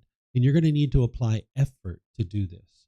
None of these things are going to just happen naturally. You're going to have to apply effort to prevent unwholesome qualities from coming into the mind. So I've got some examples here to help you guys understand what right effort is. Right now, probably the idea of killing another human being is the farthest thing from your mind right now. It's like nowhere in your mind whatsoever. And what the Buddha is saying is prevent that type of thing from ever coming into your mind. And there's other unwholesome things that are currently not in your mind right now. And you would like to apply the effort to prevent those from ever coming into your mind. But then there are certain unwholesome things that are in your mind right now. And what the Buddha is saying is you're going to need to apply effort to eliminate those out of your mind. So for example, say you're in a current relationship and you have cravings to go outside that relationship for sexual contact. right? Well, if that thought comes up in your mind, you need to apply right effort to cut that off and abandon it because it's going to cause harm in your existing relationship. It would be better to end that relationship and then move on to another relationship rather than go outside of an existing relationship. So if you see that coming up in your mind, you're going to need to apply the effort to abandon that and cut that off and get rid of it. Or like anger, frustration, irritation, you might see that come up in your mind. And rather than acting upon that, you need to apply the effort to abandon that and eliminate that from the mind. Then there's producing unarisen wholesome mental states to arise. There's certain wholesome mental states that you're going to need to cultivate in your mind in order to make your way to enlightenment, and they're not currently in your mind. Generosity might be an example of that. If you find it very challenging to share with others, where you tend to be selfish, you're going to find out that generosity is really helpful for you because it's going to teach you to give and share, and that's going to eliminate your selfishness. It's going to help you eliminate your cravings where you're holding on to things, always wanting things to be self-pleasing.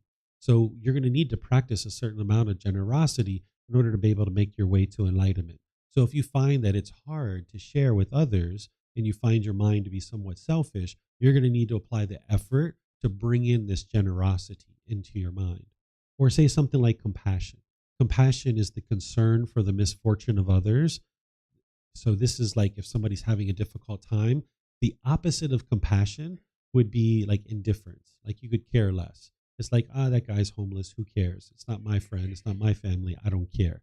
Right? That's indifference. But also on the other side of that is like worry and anxiety. Where it's like, oh my goodness, there's homeless people in the world, and they don't have anything to eat, and they don't have any roof over their head. Oh my gosh, I got to fix all of this. Right? So if you're on either side of that, your mind's not going to be peaceful and joyful. You're going to need to come to the middle, even with something like compassion, where you have concern for the misfortune of others. It doesn't mean that you actually do something. That's the action behind it. But you need to have the mental state of having compassion for others, where you're concerned for their misfortune.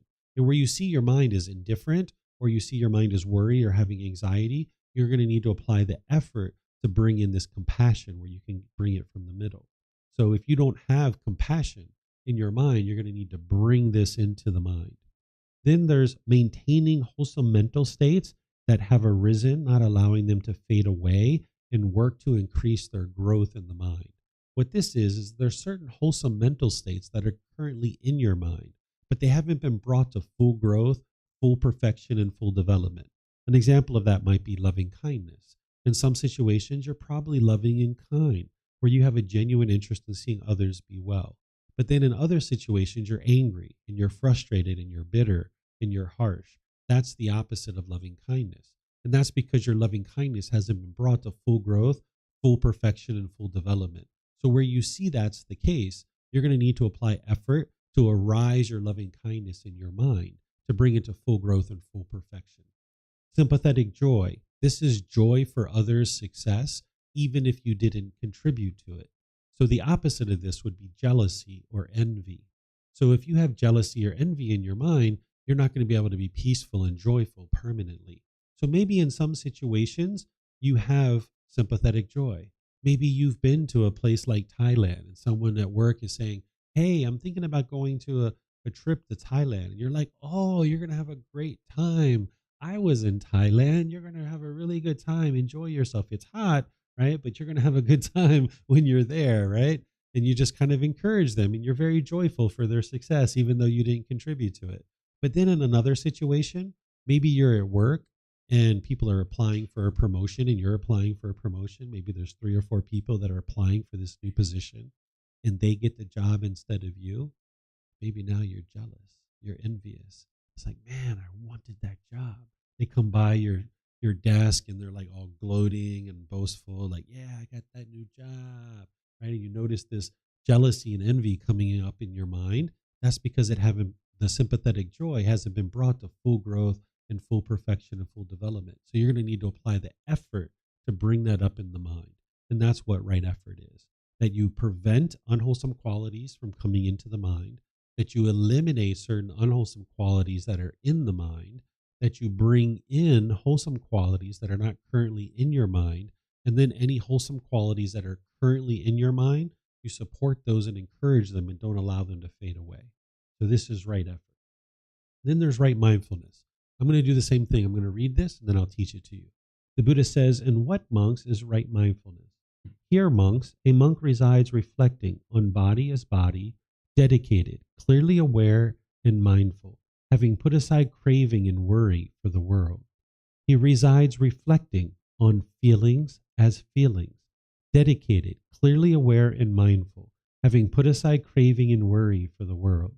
He resides reflecting on mind as mind, dedicated, clearly aware, and mindful, having put aside craving and worry for the world. He resides reflecting on mental objects as mental objects, dedicated, clearly aware, and mindful, having put aside craving and worry for the world. This is called right mindfulness." Okay, so he's talking about four things here. These are referred to as the four foundations of mindfulness. He's talking about body as body, feelings as feelings, mind as mind, mental objects as mental objects. But before we talk about those, let's just talk about mindfulness in general. Mindfulness in general is awareness of mind. This is what it means, that you're aware of the thoughts and ideas and feelings that exist in your mind.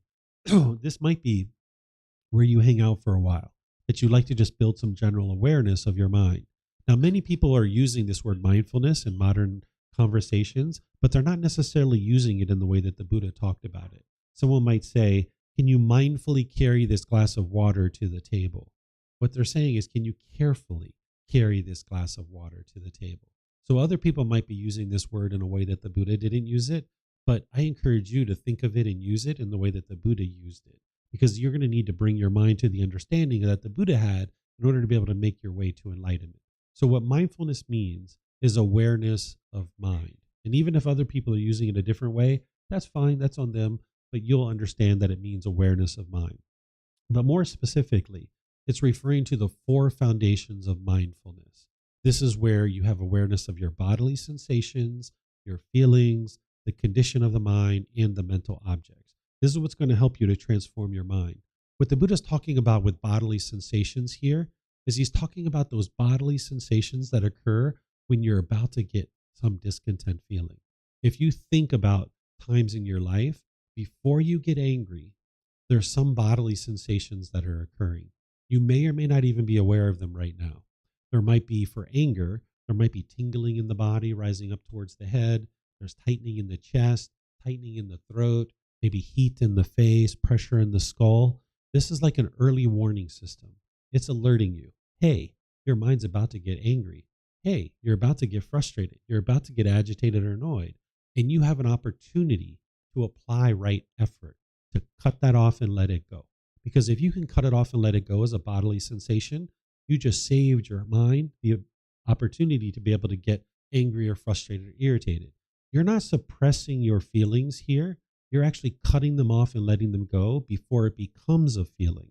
It's kind of like if you were going to take a boat from the USA to Australia. If you're out in the middle of the ocean, you'd like to prevent the water from ever coming into the boat. Because once the water gets in the boat, you've got a real problem to deal with. You got to get it out. So if you allow this anger to come into your mind, you've got a real problem to deal with now. You got to get it out.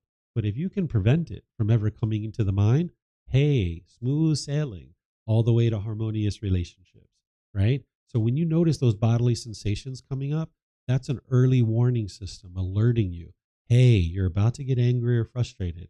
Cut that off and let it go. But if you miss it as a bodily sensation, it's then going to become a feeling. And you're going to experience this. You're not going to be able to implement this right away in just one day. So you will experience some feelings between now and enlightenment.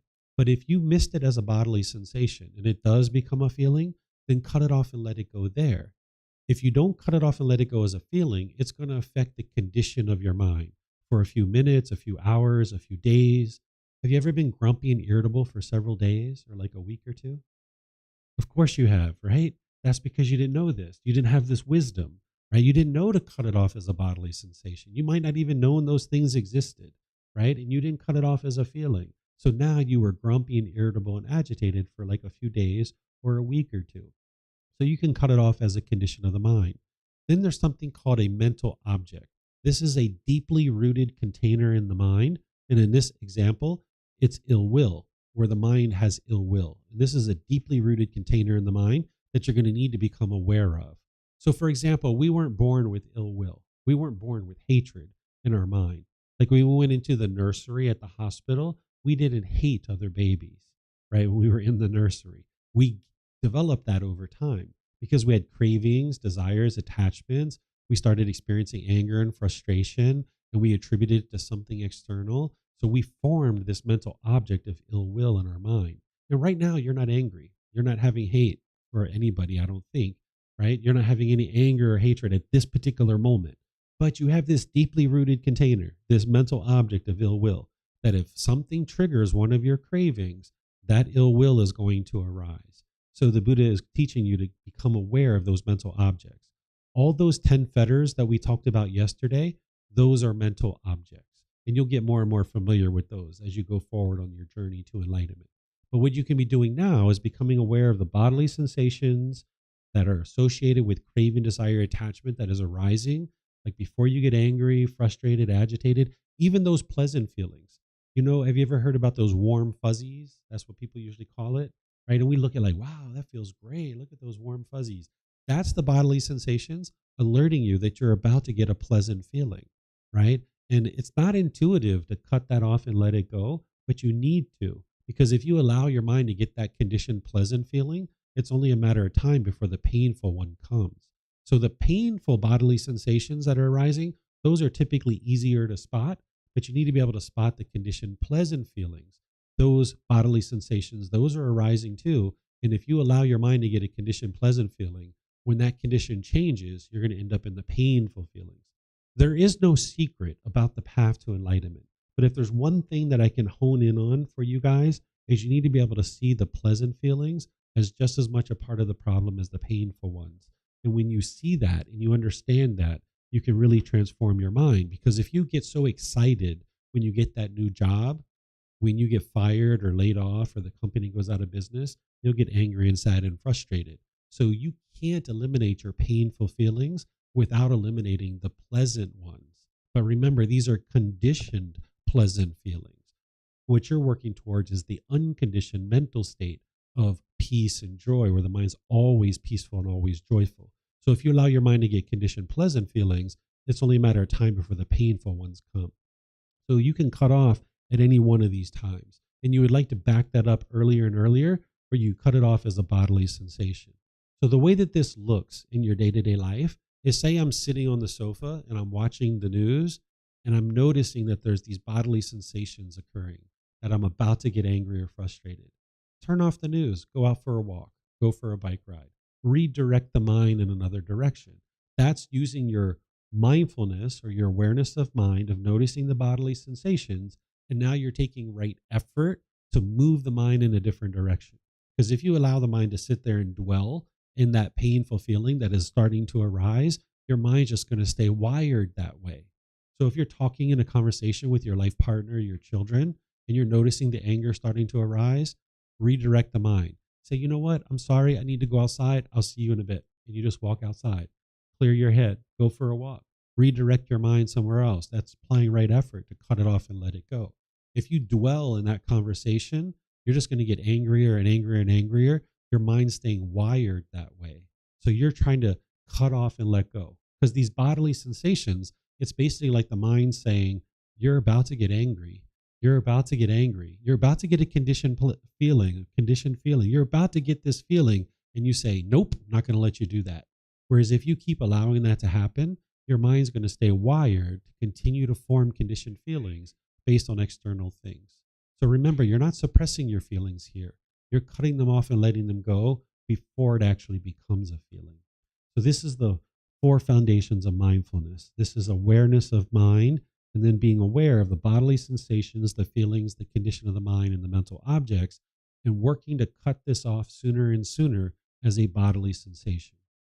And what's going to help you to do that is right concentration. This is the last step. I'm not going to read this for you, because what the Buddha is teaching you here is he's talking about the results of having practiced the entire Eightfold Path. He's describing the jhanas. These are those 4 preliminary phases that the mind goes through before it gets to the first stage of enlightenment. You can learn this at another time, because I teach this in other courses and programs. What you guys need to know now is, how do I practice right concentration? because what he's talking about is the results of right concentration. So he teaches in his other teachings about how to practice right concentration. The way to practice it is to develop a meditation practice and practice singleness of mind. So your breathing mindfulness meditation, your loving kindness meditation, which you guys are learning in this course, that's your meditation practice. And you'd like to build up to 2 or 3 sessions per day for 30 minutes or more. And I know that sounds like a lot to a lot of you guys, especially in America. You guys put yourself under a lot of time constraints and a lot of demands. But what you might notice is if you start clearing things out of your life, you'll actually have more time than you realize. There's probably unbeneficial things that you're choosing to do in your life right now, that if you start clearing those things out, you'll actually have time to do this. And you're not going to be able to snap your fingers and instantly do this. Sometimes it takes 6 months, a year, even 2 years to build up to a 2 to 3 sessions per day for 30 minutes or more. But that's what you would ultimately like to build up to, because the right concentration is having your mind be focused and concentrated on the breath. When your mind moves off the breath, you're cutting it off and letting it go and bringing your mind back to the breath. You're learning how to let go so that your mind can eliminate craving, desire, attachment. Then you'd like to practice singleness of mind. Singleness of mind is where you're doing just one thing at a time. One of the big misunderstandings in the world is people think that they can multitask. This might be something that you've been taught. Your mind actually cannot multitask. Your mind can only do one thing at a time.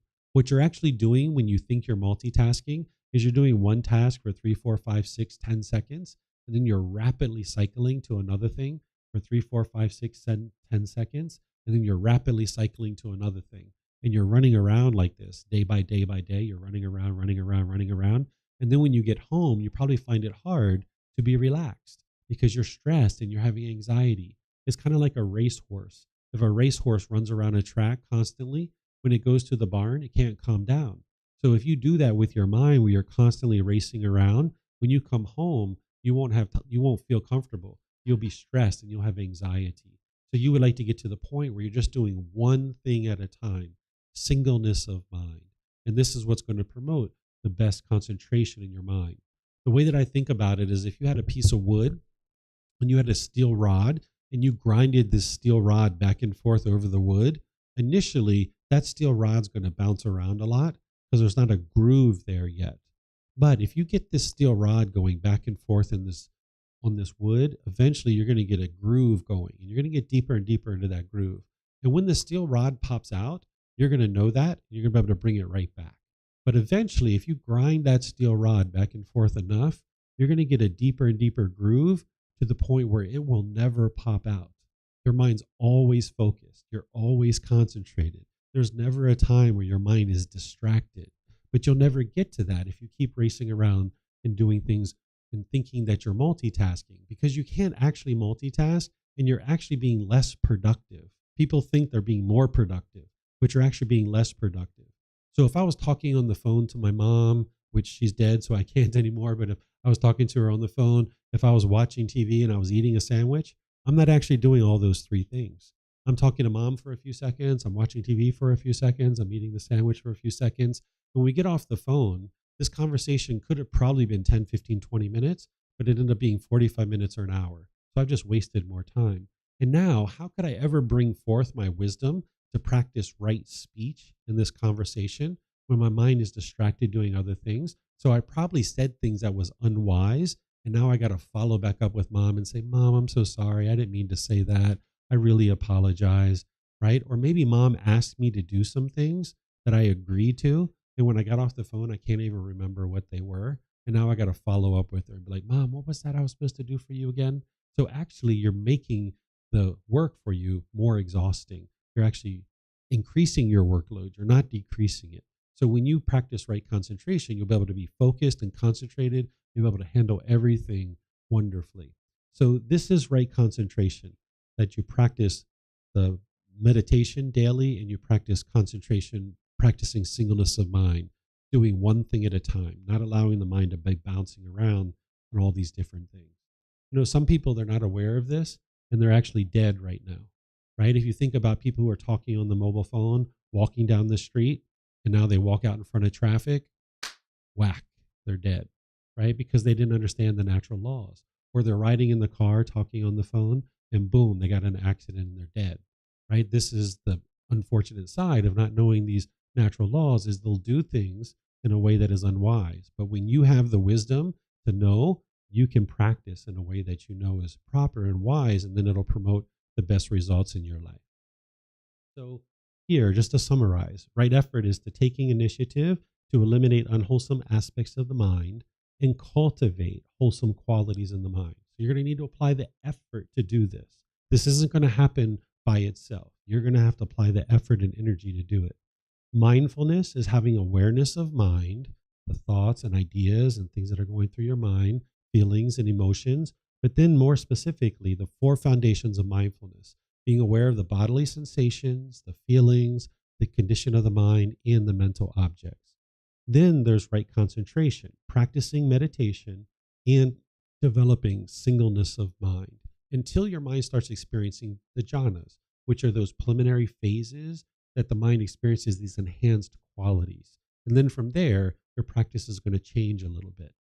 Okay, so this is the foundational teaching of the Eightfold Path. You can see it's exhaustive, it's comprehensive, it's very detailed, and you're not going to be able to learn it in one sitting like this. There's people here that have been studying this multiple times with me. So if this is your first time learning it and you're like, oh my goodness, that's a lot, that's normal. But each time you learn it and each time you implement a little bit of it into your life, it gets easier and easier. But just let this help you to be able to see how comprehensive and extensive that the teachings of the Buddha are. He's very wise, and he figured this out 2,500 years ago. So this is just one of the teachings that you're going to need to commit to your memory. At some point, you're going to need to sit down and really study this and commit it to your memory. And you're probably going to need to hear me talk about it more than one time. That's why we're recording this. That's why it's been recorded many other times, because you're going to need to refresh your mind on this and really let it soak into the mind. Because you're not going to be able to practice this if you don't commit it to your memory. You're going to need to commit it to your memory and actually memorize this. So do you guys have any questions on the Eightfold Path? Yes, sir. I had a question on mindfulness. I think maybe I've asked this before. Is today, as you describe mindfulness, is thought about as like being mindful, like, taking a glass of water somewhere. But also currently it's being taught as, being mindful of, like, when you're eating or walking, you're basically trying to eat each and every bite. You'll be mindful of each and every bite you eat. You're focusing on the bite you're eating. Or when you're walking, you're mindful of, like, you have to mindful be how you're putting your foot or your hand where your hand position is. So there's all these things that being taught about, that you have to be mindful of each and everything you do at every moment, right? So just want to maybe clarify how different it is from what the Buddha taught as right mindfulness. Okay. So yeah, when people are teaching that, it's actually not what the Buddha is teaching. You don't need to be aware of every single little bite that you're taking, but you need to be aware of your mind and what's going on in your mind. The way that I describe this, and again, this is a perfect analogy for Silicon Valley, is that your mindfulness is like a virus scanner. It's sitting there and it's observing your hard drive, right? That's what a virus scanner is doing. It's observing your hard drive. And anytime there's a virus that comes in, it quarantines the virus and it kind of cleans it up and gets it out of the hard drive, right? But it's just kind of sitting there in the background running all the time. That's what your mindfulness is. It's sitting there observing the mind at all times. And at any time you see any bodily sensations associated with the conditioned feelings, the discontentedness arising, you take action. You step in just like the virus scanner and take action. Or if you see feelings, if you see anger, frustration, and agitation, or even those pleasant feelings like the conditional happiness, excitement, elation, you would like to take action to cut that off and let it go. Or the condition of the mind, you see you're kind of grumpy and irritable for a few hours or a few days, you'd like to step in and take action. So your mindfulness is like a virus scanner that's looking over your mind, and then it's taking action whenever you see anything that is unwholesome in your mind. You're welcome. So I imagine you guys are quite hungry. It's about 1:30. I was just honoring your guys' interest to learn. Typically, I finish this up, much earlier than this, but we had a longer discussion, which is fine with me. You guys have questions, I will answer them for you. But it's time to get some refreshments into the body and get some food going. So it's now basically about 1:30. I'm going to pick things up at 2:30, so give you guys an hour to break.